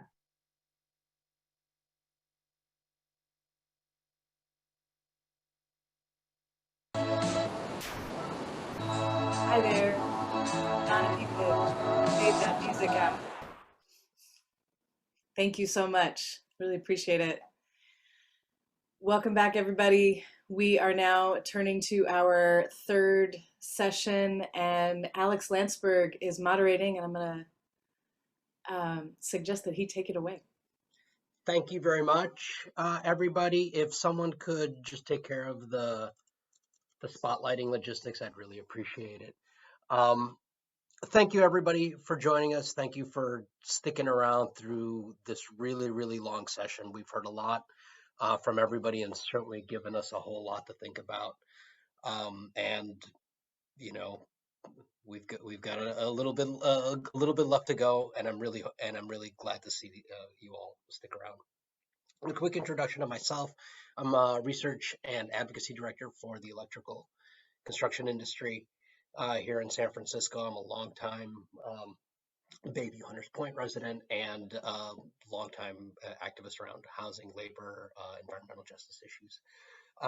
Like I said before, we have heard a lot about the various approaches and models that we have for building up social housing program, but we also know that the most visionary and whiz-bang contraptions that are being proposed aren't going to work if they don't meet the needs of the people they're intended to serve. So with that in mind, our next panel, we're going to get the perspective of folks representing what really are the 3 pillars that we believe really need to form the foundation of a successful program to serve the broad working class: labor, environmental and climate justice, and tenants. So I'm going to go in order rather than introducing everybody all at once. I'm just going to go first with labor, then climate justice, and then with tenants.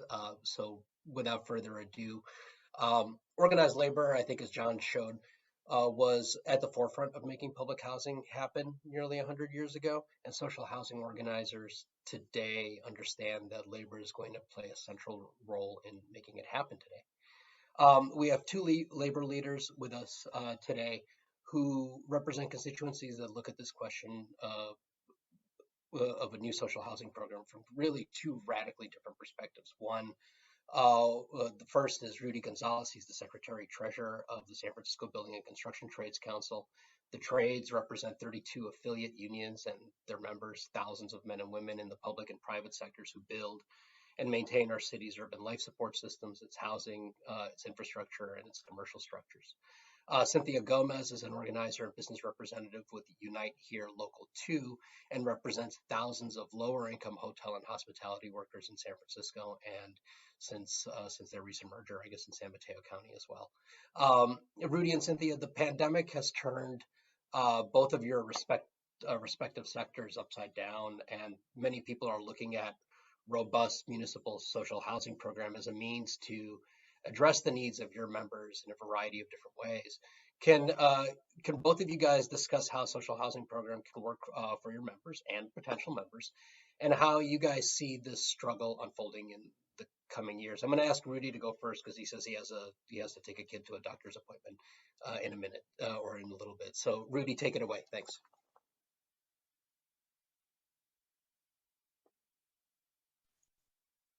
Very cool. Thank you. The youngest is going to get his first vax today, and then we'll all be vaxxed, hopefully. So glad to be with everybody. Appreciate the opportunity to participate. Really proud of the work that Choo Choo and the Labor Council and participating affiliates put out with the Housing Our Workers report. I'm going to try to steer clear of statistics, but there are a couple that keep me up at night. One is the fact that there are 1,300 highly paid, highly skilled construction workers across various crafts that are out of work in San Francisco City and County proper. And that is different from the surrounding Bay Area counties, and in fact, different from the rest of the state. Generally, construction is booming right now, but for various reasons, YIMBYs and corporados will argue it's because of those bureaucracies and streamlinings. I'll say it's because of speculation, and I don't give a shit how quickly you streamline or how wide open you blow the door off the hinges. Speculators are going to respond to the market, and so whether they entitle something in 5 minutes or 5 years, they're going to hold on until they can maximize profit. I'll come back to that. The second statistic, though, really is around the percentage of union workers at our incredibly generous healthcare, retirement levels, living wage levels, and all the fringes.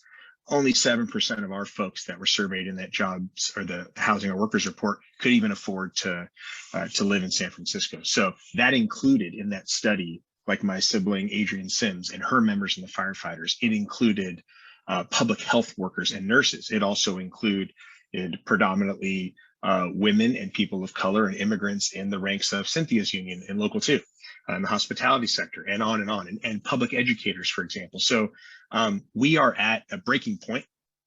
Social housing, to me, provides not only an organizing opportunity and an opportunity to have a conversation, which can shift political dynamics, but it also, to me, reframes the conversation about who is the housing for, in whose interests should it be developed, and who should reap the profits of those developments, and who are we really doing this for. Obviously, I'm biased, and I'm going to advocate fiercely for the construction people who, when they're exploited, they die. When they're exploited, they lose limbs.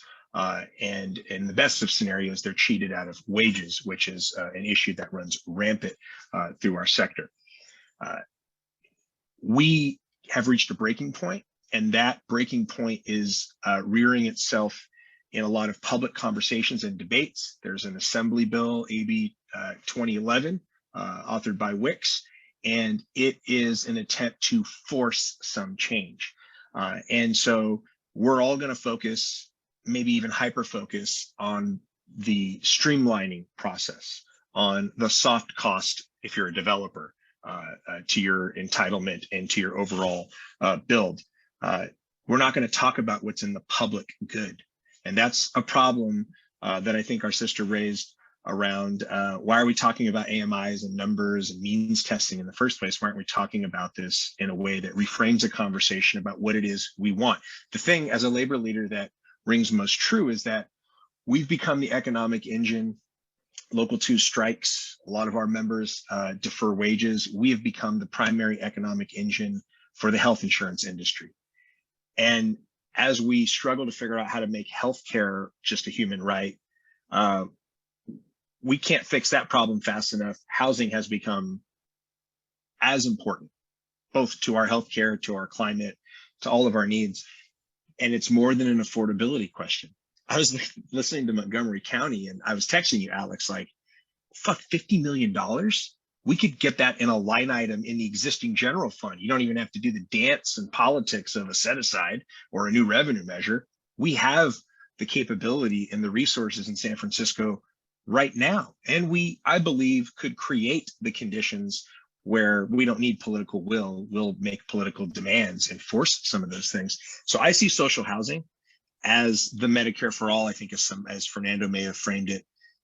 That has to be part of the equation, because otherwise we're in this like fighting over the crumbs, and do we streamline, and are workers left behind in streamlining, are neighbors left behind in streamlining, and all we're having is like a YIMBY NIMBY mod squad versus progressive zero sum argument. We need to be thinking about who the housing is for, and if it's truly an environmental and worker issue and about our communities and the racial justice context, all the other sins of our past, then it probably should be in the public interest. And so as a union leader who has to grapple with the capital and power that are the developers of our world, and there are very few who are like rushing and beating down my door to say, I want to pay living wages and offer retirement security for my workers.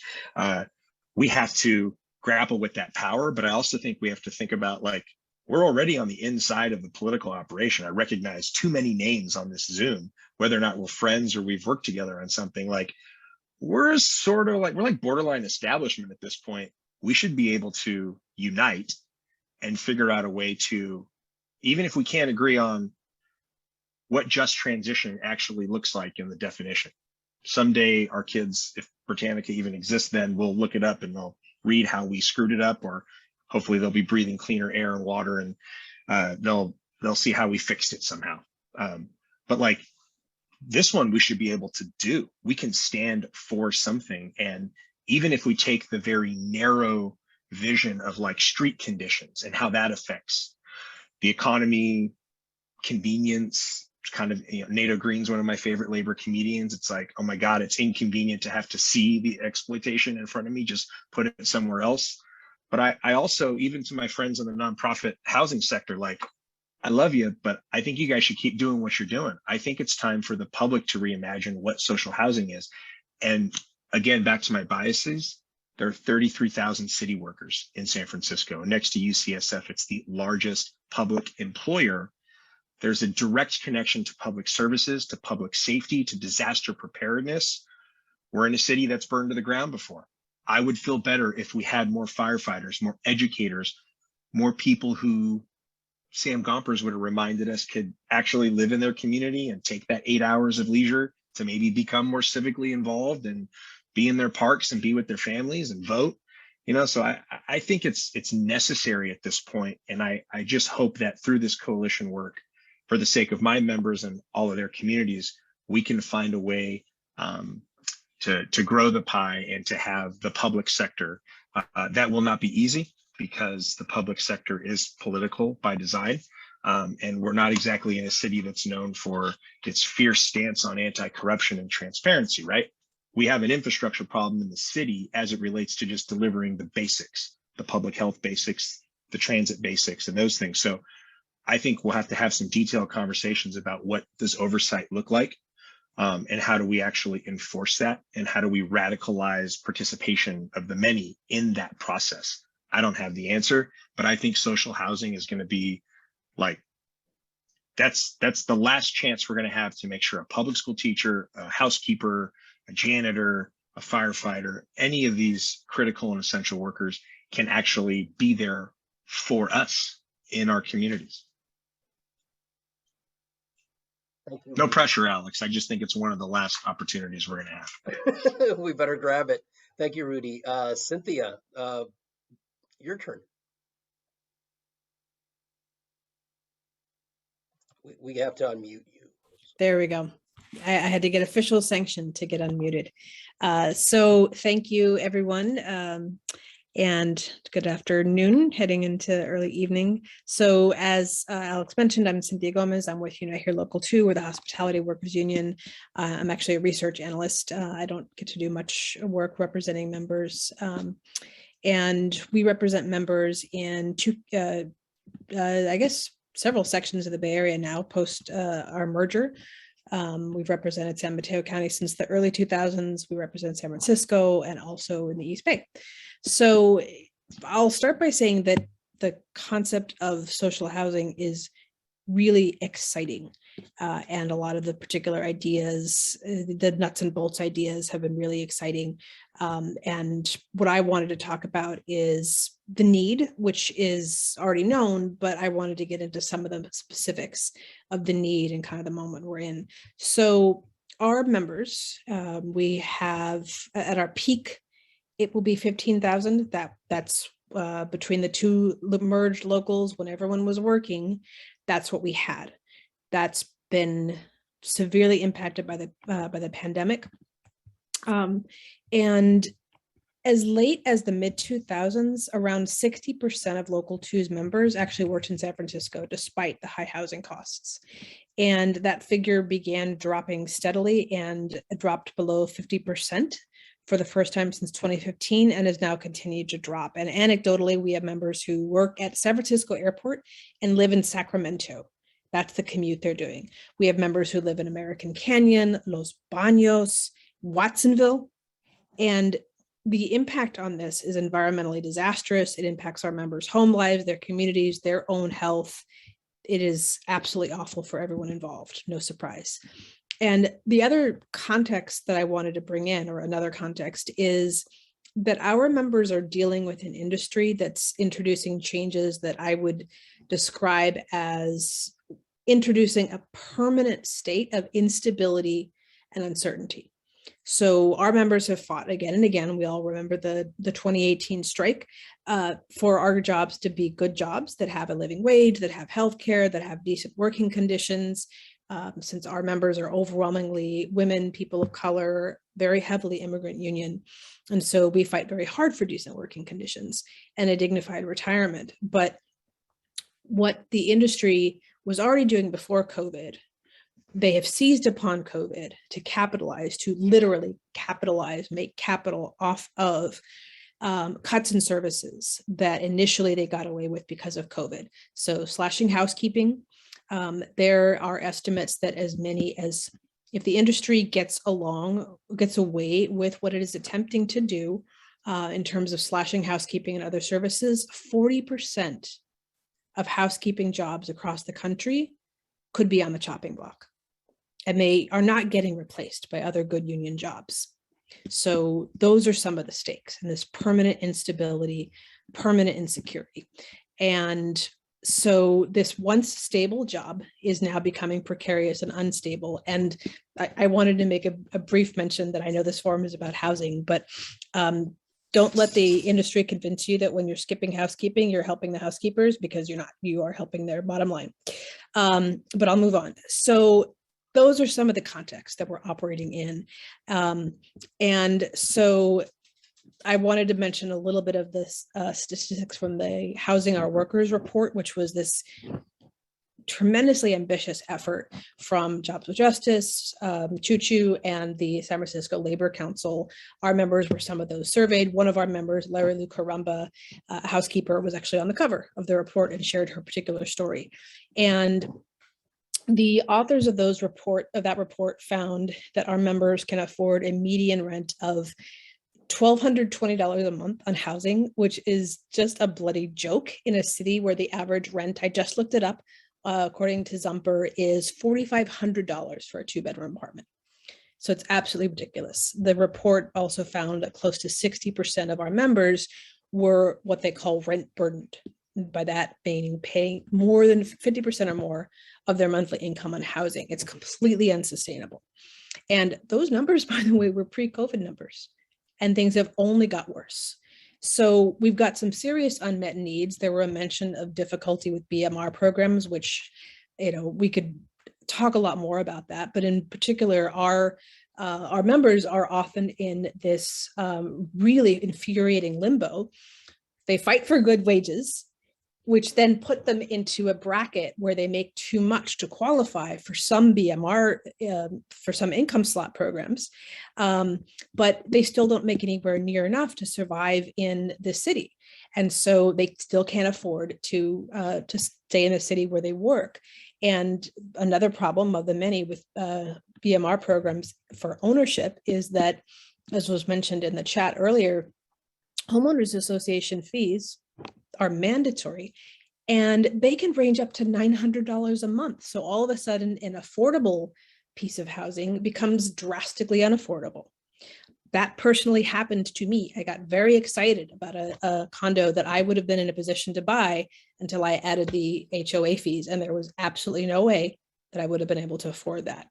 So that was that. A thing that I wanted to close on, because I know we're over time, and again, we're mostly talking about the need and what could be filled by these kinds of programs, is Local 2 has held firmly to the principle that providing housing for one section of the working class should never be done at the expense of another section of the working class. So very specifically, that means when you're talking about the construction of this housing, the idea that you're going to somehow increase affordability or provide more affordable housing by cutting out union labor is absolutely unacceptable. And we've held out for that in the past and are going to continue to argue for that in the future. And that's come in terms of city initiatives and policies where that's what we've held, and we're going to continue to do that. So mostly what I've talked about, and we'll kind of kick it over to the next person to do, is to say, yes, this is a very exciting, there's clearly a need. There's not a quote unquote market demand. There is a need. And I want to distinguish between demand and need, because demand is a thing that you can measure in the market, and need is a human-based, it arises from being human. And there is a human need for this kind of housing that's free from the speculative market, that will not be done at the expense of one or the other section of the working class, but will actually attempt to rise, to lift all boats. And it's tremendously exciting that there is the beginning of a conversation over how to do that. And I look forward to hearing from my other panelists. So I'll kick it back to the moderator. Great. Thank you very much, Cynthia. Thank you very much, Rudy. We've got a few more folks to go. And we're gonna try to have some time at the end there for questions, but I guess it depends on how much folks have to download on us. So I'm gonna move along here to the question of climate. Alongside transportation, our building stock represents the largest emitter of greenhouse gases, and decarbonizing that is going to be that privately and diffusely owned housing stock is going to be an expensive and tremendous logistical challenge. I think the budget analysts estimated around $5.9 billion. We've got two people here who can shine a light on how a municipal social housing program can be a solid tool for meeting that challenge in a just way. Danielle Aldana Cohn is a professor of sociology at UC Berkeley, director of UC Berkeley's Socio-Spatial Climate Collaborative, I think SC2 you guys call it, or something like that. And among the country's foremost academic advocates for a Green New Deal for housing. Raina Tello is a San Francisco born and raised mom of two who's been working on our community's behalf since before she could walk. This is what I got from the bio I was able to find Raina. Raina has experienced eviction and displacement firsthand and is a powerful advocate for San Franciscans trying to hold on to their communities. She's an organizer with Poder, People Organized to Demand Environmental Rights, for those who don't know, and has been working with, which has been working with the Department of the Environment on planning around decarbonization for low-income communities. I want to ask you guys a question. Each of you can address it in your own way. Climate justice is going to require our giving a lot of attention to our existing housing stock. You know, we're talking about social housing, but we're not going to be able to do it all just with new construction. We have a built-out city. And this especially means the small and large apartment buildings where so many of San Francisco's working class people live. How do you see a social housing program serving as a tool to accomplish this work? And where do you see the room for organizing and ongoing collaboration? Daniel. Thank you so much, Alex, for the brilliant question and for the opportunity to be here today. I've learned so much. I'm a recent transplant. I just moved here from Philly less than a year ago. So it's truly, truly an honor to get to speak about housing in this context. And, please correct all of my mistakes, those of you who are here locally. Okay, that's a really great question. Let me come at it with a brief indirect twist here. Housing and climate, they have to be thought of together. Obviously, we're doing it right now. I think it's important to remember homes are where we will seek refuge when climate disasters strike, where we'll take refuge from smoke, from heat, from storms, and so on. They're also places where we'll often have to flee. And there are probably millions, looks like hundreds of millions of people who will be fleeing their homes because of climate breakdown this century, who will need places to go. When I look back and think about the Great Migration and the incredible culture and militancy it brought to the Bay, but also how much of the emancipatory potential of the Great Migration was lost because of the ongoing apartheid segregation in American cities. So to me, this question of climate and housing is huge. We have to take care of people, of all of our people, and we have to recognize there will be more instability and more folks moving around, and we cannot have a deepening of apartheid in the decades ahead. I don't think that's acceptable. So that's one big piece, I think, of housing and climate we have to keep in mind. Alex, you raised this question of, okay, well, we want to have this beautiful new social housing system, but most people are not going to live in the new social. It'll take years and years and years to build millions of units. So what can a social housing program do for the folks who are already living in poorly maintained, expensive, overpriced, often unhealthy homes right now? One of the big things that I think a social housing program can do is put the public sector in charge of a union-led workforce development program that creates skills and capabilities for the green building economy in this region, really trains a ton of new people in cutting edge technology. I think if you imagine forcing a landlord, which we should do, to do green home improvements, and maybe we subsidize that, who are they going to call?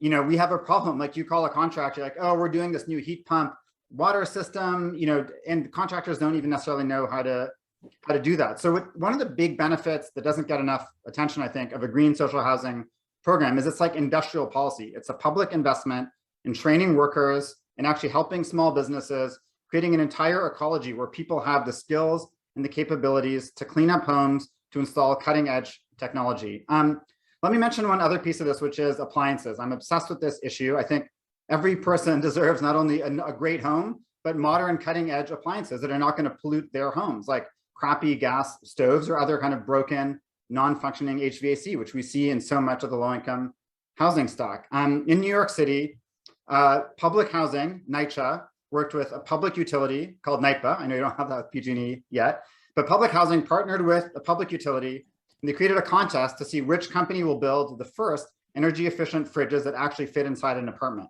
Because they had big energy efficient fridges for suburban style homes, but that was useless in public housing or in low income housing in New York.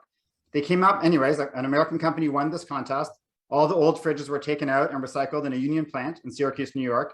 And all of New York public housing, 170,000 units, they got these new energy efficient fridges. That became the Energy Star apartment size fridge that people all over the country were ultimately able to buy. Now they're doing this program again, but with window units for heat pumps. So instead of having to do an entire redoing of the building's HVAC system, now it's New York Housing, NYSERDA, which is New York's energy agency, New York's public utility, are working together to develop a cheap, affordable window unit that can provide all electric HVAC for apartments, heating and cooling. And this gets like pretty wonky pretty quickly, but the point is this. If you have a public system, if you have a social housing system, if you understand that we are putting public funds into the housing world, that allows you to then say, we have public priorities. Those priorities are workers are going to learn how to do this stuff. Yes, we get rid of old appliances. They will be recycled in union plant. Union workers are going to build the new physical materials that are going to go into folks' homes. And as we pressure and compel landlords to do these green home improvements, they're going to know exactly who to call, because every single worker in California who works on buildings is going to have the skills necessary to do this.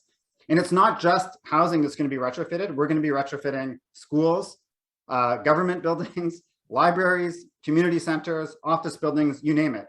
And this is an opportunity, a huge opportunity, I think, to really transform the labor market in California and create really, really good jobs, careers that will last people's entire lives, upgrading and maintaining the best quality, most technologically advanced green buildings of the future.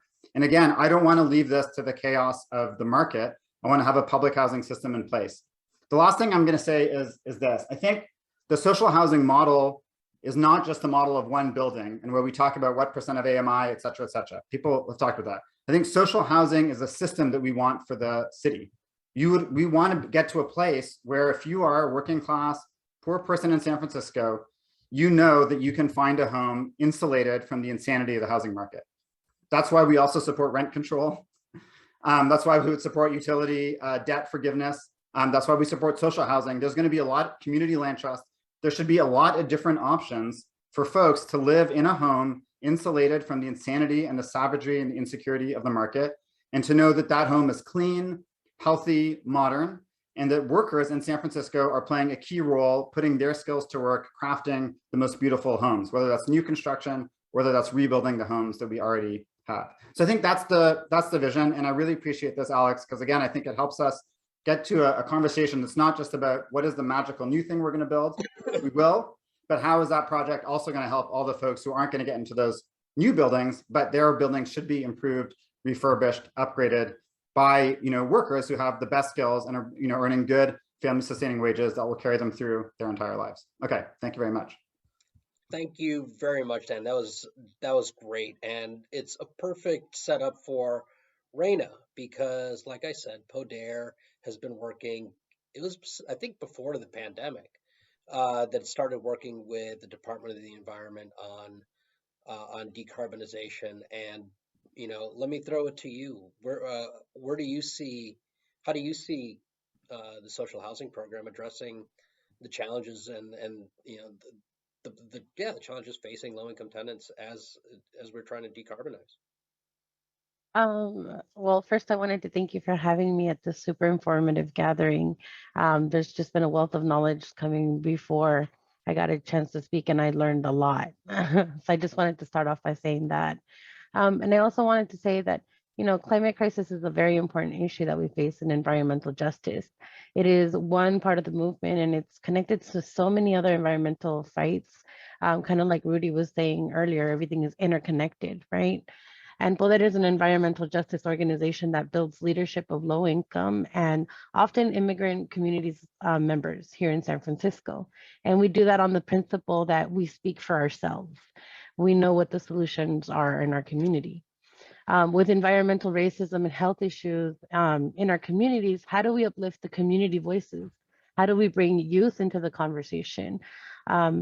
And actually, that can look like a really dope community planning process. For example, the Balboa Upper Yard development here in San Francisco, the site was identified by a multi-generational group of community leaders who wore many hats, scientific researchers to assess the amount of pollution coming from the freeway next to the site, and the solutions, to keep future tenants healthy. They became canvassers who knocked on doors in the surrounding neighborhoods to assess the needs, which interestingly enough was brought up in one of the previous presenters. And it was a childcare facility, like you mentioned, Alex, I've been helping to organize in the city longer than I have been able to walk, and my kids as well, because the organizations that my dad worked with believed in developing youth leadership and that youth voice. And I very much tried to keep that going with my kids. They have a voice and they are also organizing in the city because it's really important to keep that tradition going and empowering the people who are going to basically be making the decisions once I can no longer make them for myself, right? We need to keep that power going. I think we need financing options for affordable units in order for them to be truly affordable. Again, using this Balboa Upper Yard example, the only option we had was a nonprofit community developer who was applying to the state funding, leaving us with a less than perfect development. A public bank helps us divest our money from extractive economies that are bad for the climate chaos, and they add to the climate chaos while playing a huge role in social housing. And how do we create a system that doesn't rely on market rate fees to build our social housing so it can truly meet our needs, right?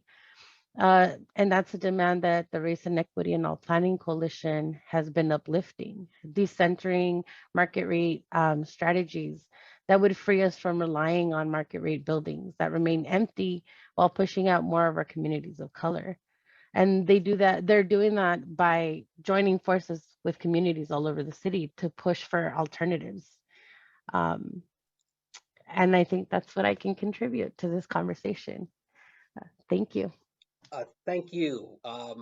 Thank you for for inspiring us and moving and helping us move forward. So our last piece is tenant voices. We were going to have Cleve Jones and Suleiman, but Cleve was unable to make it, so Suleiman's going to have the floor. Before I give it to him, just to lead in, I think we all know San Francisco is a city where the overwhelming majority of residents are tenants. Skyrocketing prices, as we've heard so much, have virtually guaranteed that working class people will continue to be tenants, whether in privately owned housing stock that is or isn't covered by rent control, or in various forms of subsidized and public housing that we've built and continue to have here in town. Suleiman Hyatt is the lead public housing organizer for the Housing Rights Committee of San Francisco, and Shanti says he's damn good at it. Suleiman works directly with public and subsidized housing tenants to protect their rights to healthy and stable homes, and brings a unique perspective of people who are already living in decommodified housing. Since you work with tenants who are on the sort of the public or subsidized private side of the landlord divide, but the issues that those folks face are remarkably similar to what folks on the private side face, or at least that's what I see in my research. Can you tell us what excuse me? Can you tell us what we have to learn from the inadequacies and limitations of both the public and private systems that you work with, and how social housing can begin to address them moving forward?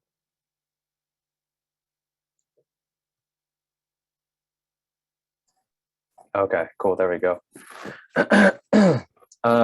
Yeah, thank you for that. Thank you for that introduction. I hope that I'm good at what I do with this writer. A lot of people who depend on me on that. Oh yeah, you got me. There we go. I appreciate that. Much love going out to y'all. So first and foremost, welcome. Well, not welcome everybody, but I'm really happy to be here first and foremost, and I appreciate y'all listening in on this long Zoom situation and still getting used to this, and even though 3 years in.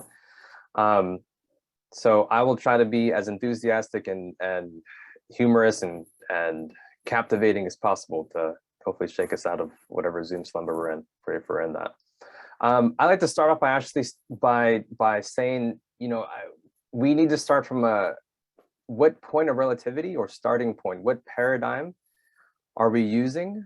Whose imagination are we pulling from? Whose imagination are we living under? And I think this is a really important part, because this is going to frame the rest of the dialogue, the rest of the negotiations, if you will. And so I think the first thing is breaking down the mythology of who gets what in a society. I think this is an important point. As you all know, the current paradigm is we believe that certain people are allowed to accumulate, vast amounts of wealth, and other people are not, and this is justified, and we see this as justifiable, and we accept this as justifiable, and thus policies that come after this, are framed under that narrative. And so people who end up getting the short end of the stick are people who end up having the conversations around like what type of social housing we should have. Versus starting from a place of housing being that human right. And I'm not going to go into that, belabor that enough. The next thing that needs to be understood, which I need to stress, is understanding the relationship between landowners and landless. So landlords and renters.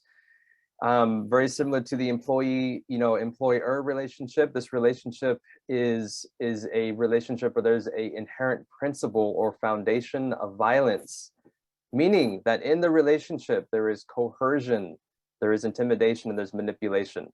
In housing, coercion shows up as the sheriffs who come with a gun to be like, you have to go now. There's no option here. Intimidation, which is a threat of eviction, or this threat of homelessness, or manipulation, which is the myth making and fetish around wealth generation. And I'll touch upon that shortly. In starting, with this point, I'd like to offer a reframing of the question on renter versus owner. And I think you kind of opened up with that, which is, we're renters and people need to kind of move to this place of ownership. And this is fundamentally a problem. Not everybody can't be an owner first and foremost. So there's an inherent flaw within the thinking around that. I think we tend to have this fetish, and you'll hear me use that word frequently here. We tend to have this fetish around ownership being the pinnacle of stability, and that's just not true. Community is the pinnacle of stability. That is how we organize our societies for the past 300,000 years. In the last 500, we decided to do it differently, and we're really effing things up royal. But we call it, technological advancement, which is a really funny misnomer on that. So that kind of leads into the distorted history of wealth generation. And the reality about this here, and this is kind of as we talk about this mythology or this myth making of ownership, is we have to examine the histories of imperialism and colonialism, settler colonialism, chattel slavery, the invisibilization of labor, and wage theft, and all the things that have generated inequality at a scale simply that really can't be understood or imagined. I mean, and I say that with the utmost stress, that the inequality that exists today is something that is extremely difficult to imagine. So the argument that somehow groups that have been traditionally subjugated for generations are going to apply this track or climb some sort of ladder and get to this place of being wealthy, there's no historical evidence for that whatsoever. But for some reason, we maintain this, and people maintain this, and folks who come from these communities maintain this thinking, and policy is created around that thinking, and that's kind of goes back to what paradigm are we pulling from here?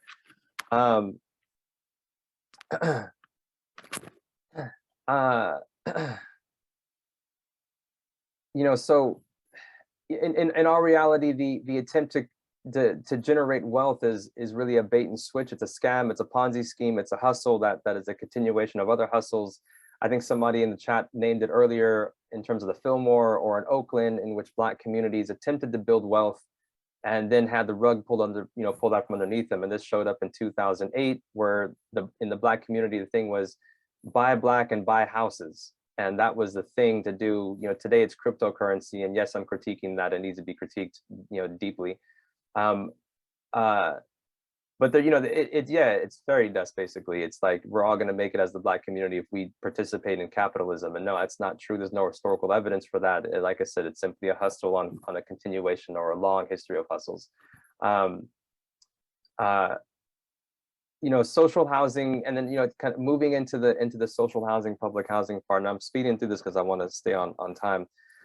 I'm often humored. I also enjoy using the word social housing, but in reality, public housing and social housing are really just the same thing. We just use the word social housing to avoid the racial stigma that's involved with it. We often think about the welfare queens, etc. And it's kind of funny that we talk about it, but the moment we get offered it, we're just like, nah, I'm not going to live in that. I don't want to live with those people. And so there's a deep need to actually take out the racist and ageist and classist and rather sexist myth making that's present in public housing, and this is all part of the larger paradigm of how we understand public housing.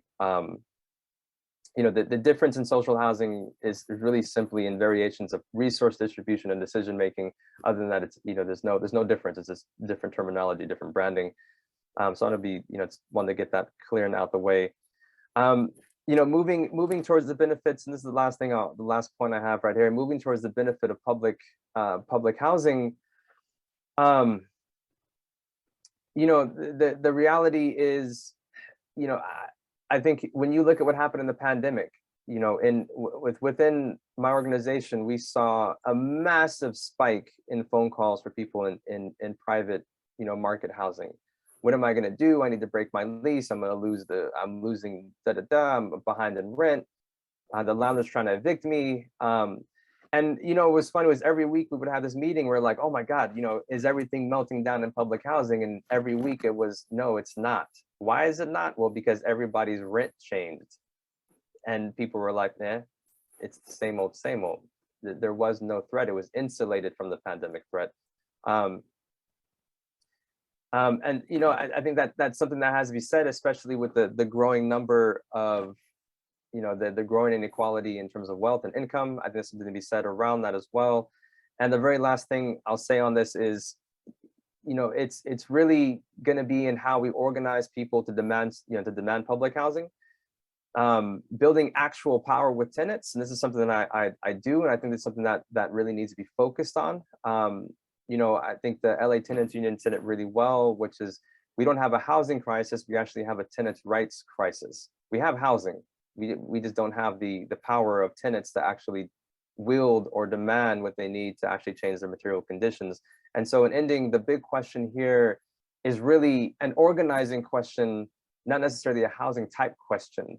And so I think that's where the focus really needs to be at, which is how to build tenant power, to shift paradigm, and to change material conditions at the ground level.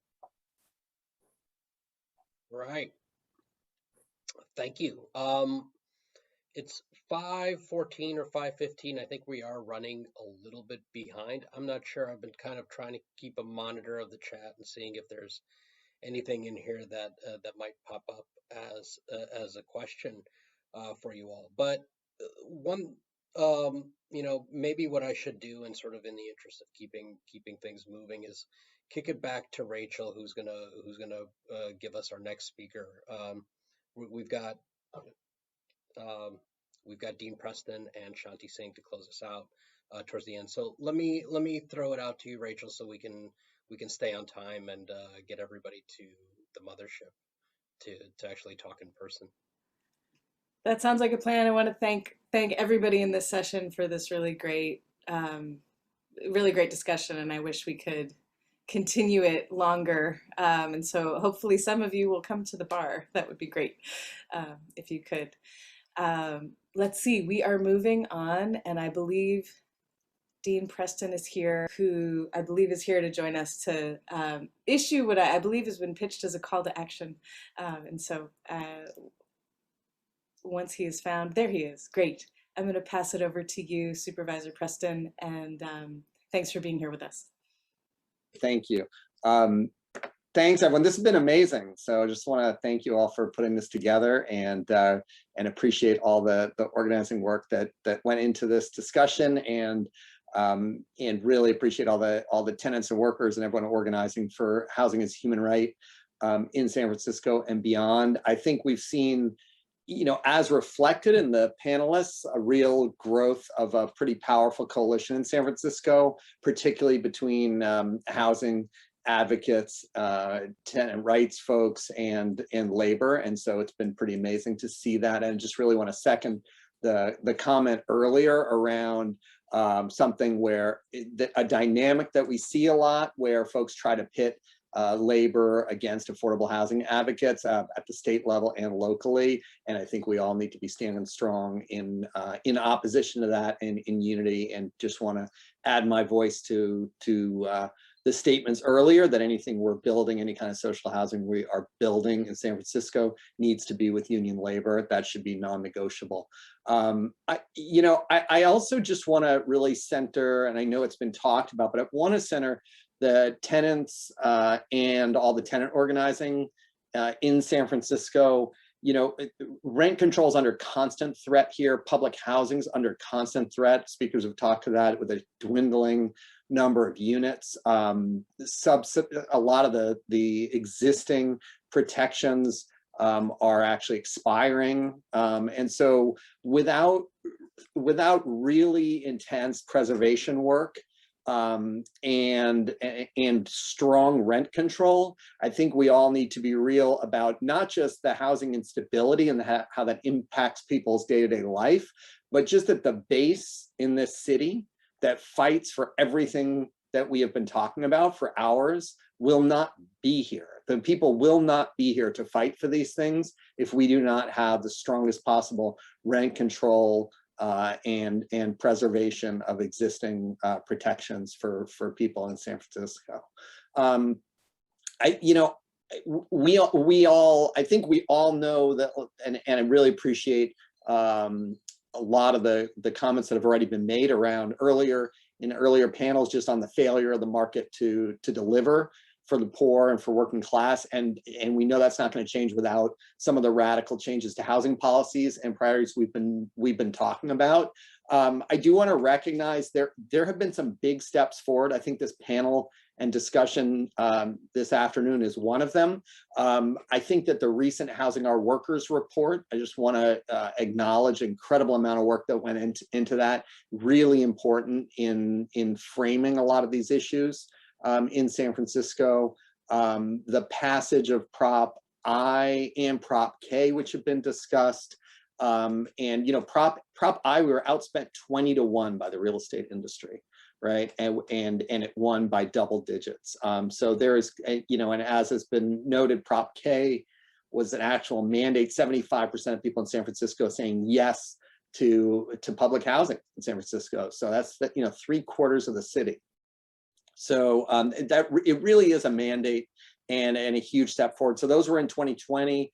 Since that time, the creation of the Housing Stability Fund Oversight Board, a lot of the members, who have been on here and spoken, and appreciate the leadership of Shanti and Fernando and others who are there, and the recommendations that have now been issued from them. And we just held a hearing on that.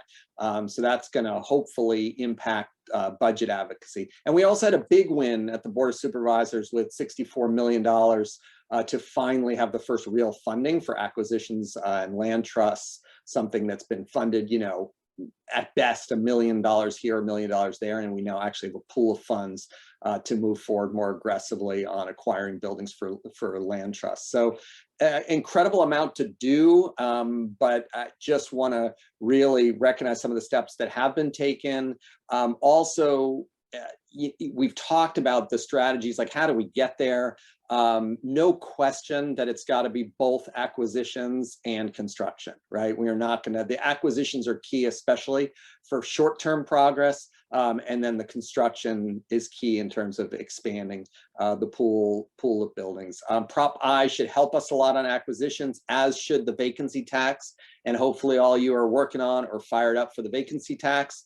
Empty homes tax is going to be on the ballot this November. Half the revenue from that will go to acquisitions of vacant or mostly vacant buildings in San Francisco, so that we can turn those into various forms of affordable housing. Prop I also was not just a tax on high-end transfers, but also, it's really important, it exempts sales to nonprofits or the city for purposes of affordable housing. It's been one of our strongest tools that folks who are now selling a building that's worth over $10 million, which is most big buildings, now can save 6% of the value of the 6% of the tax by selling it for social housing. So this is a huge opportunity, and we're seeing more and more acquisitions because of that. I also want to say that we have done, I think, a better job recently, and I think the presentations today have really centered this in not pitting different housing strategies against each other. It's really important. It's really important that the tax credit project, the municipal housing project, the co-op, the limited equity co-op, land trust. All of this is part of a strategy of getting housing off the private speculative market that does not serve poor folks, does not serve working class folks, does not serve people of color in our city. And we got to be growing that pie and not looking at sort of infighting that, you know, has, to be honest, has been within and a struggle in housing justice movements in the past. And I think we've made great strides. And I think the presentations today show that, of trying to support all of these strategies, not pitting them against each other. But you know, to wrap up, and sorry if I've gone on too long, but that's what you get when you give one of the last words to a politician. I just want to say that, like, I mean, our challenge on some of this is to show it works, and I think people are doing that, and to scale up on each of these strategies. And scaling up really requires maxing out all the local tools, so budget advocacy, progressive taxation, bonds, which, you know, we've only scratched the surface of the bonding capacity that we could use to really go big. And also, and appreciate Raina's bringing in public banking, which we're moving forward to try to get a municipal public bank in San Francisco, which could play a really central role in lending on these projects as well. And all of the things I just mentioned require political will. I think we can make huge progress in San Francisco. I think we all know the feds and the state need to step in, but we also know that, as with so many other issues, we just got to move them forward locally these days, show they can work, and then continue to push to try to get funding from the state and federal level. And you know, last thing is, you know, I think we know that the industry is going to fight us every step of the way. And I think it's really important that we're clear-eyed on that.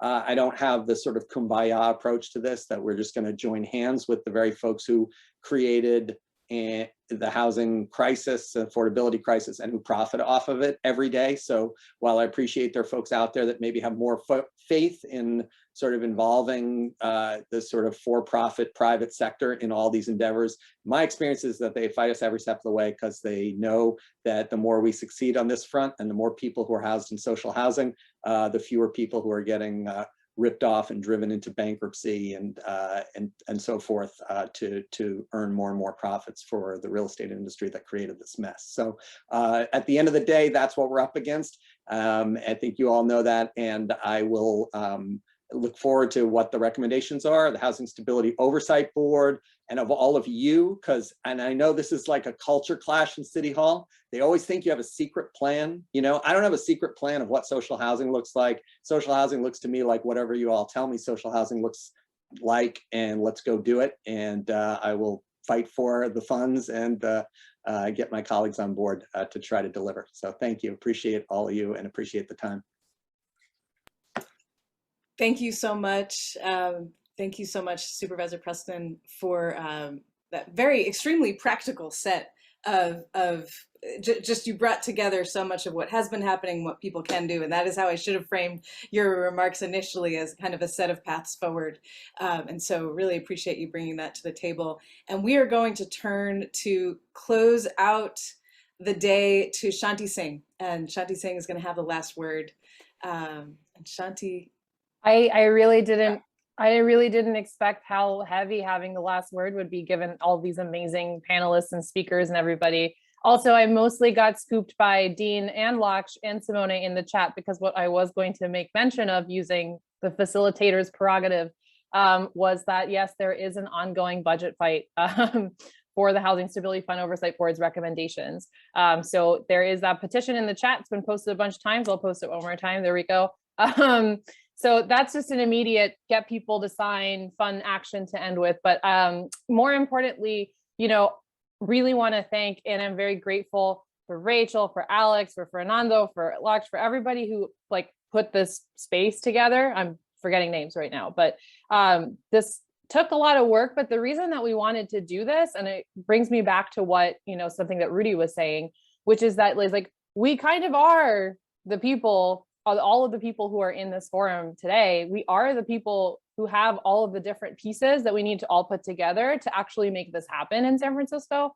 And so I'm thinking about that, you know, the reason that we convened this space, this teach-in in the first place, wasn't to, you know, just talk at you for 3 hours. It's actually because we really need to start putting all of our heads together and really start organizing. And so this is really just the very first step. This is the first event we've had. It certainly won't be the last. And so in that spirit, we'd love to hear your feedback either in the Zoom chat for the next 3 minutes, or you can shoot one of us an email. I don't know who the email should be shot to, but about future discussion topics, et cetera, other events you'd like to see, you know, opportunities to get together and talk if you can't make it to Mothership today. But obviously, I think we're going to have to keep thinking and dreaming and working together for quite some time in the short term and the long term. So please go ahead if you have ideas. I guess I can put my email in the chat or something like that. But you can shoot me an email about if you have ideas for future discussions, et cetera. But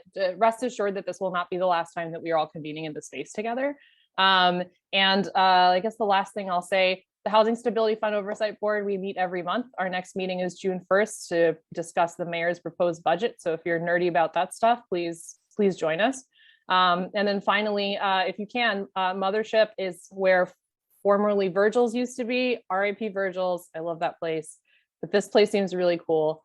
That's 3152 Mission. Did I mess up the numbers? 3152. It's right next to El Rio, but yeah, it's pretty close to BART. It's right off 24th Street. And I hope that we'll see you there because I'm going to head out there right now. Did I miss anything? I think you got it all. Thank you, everybody.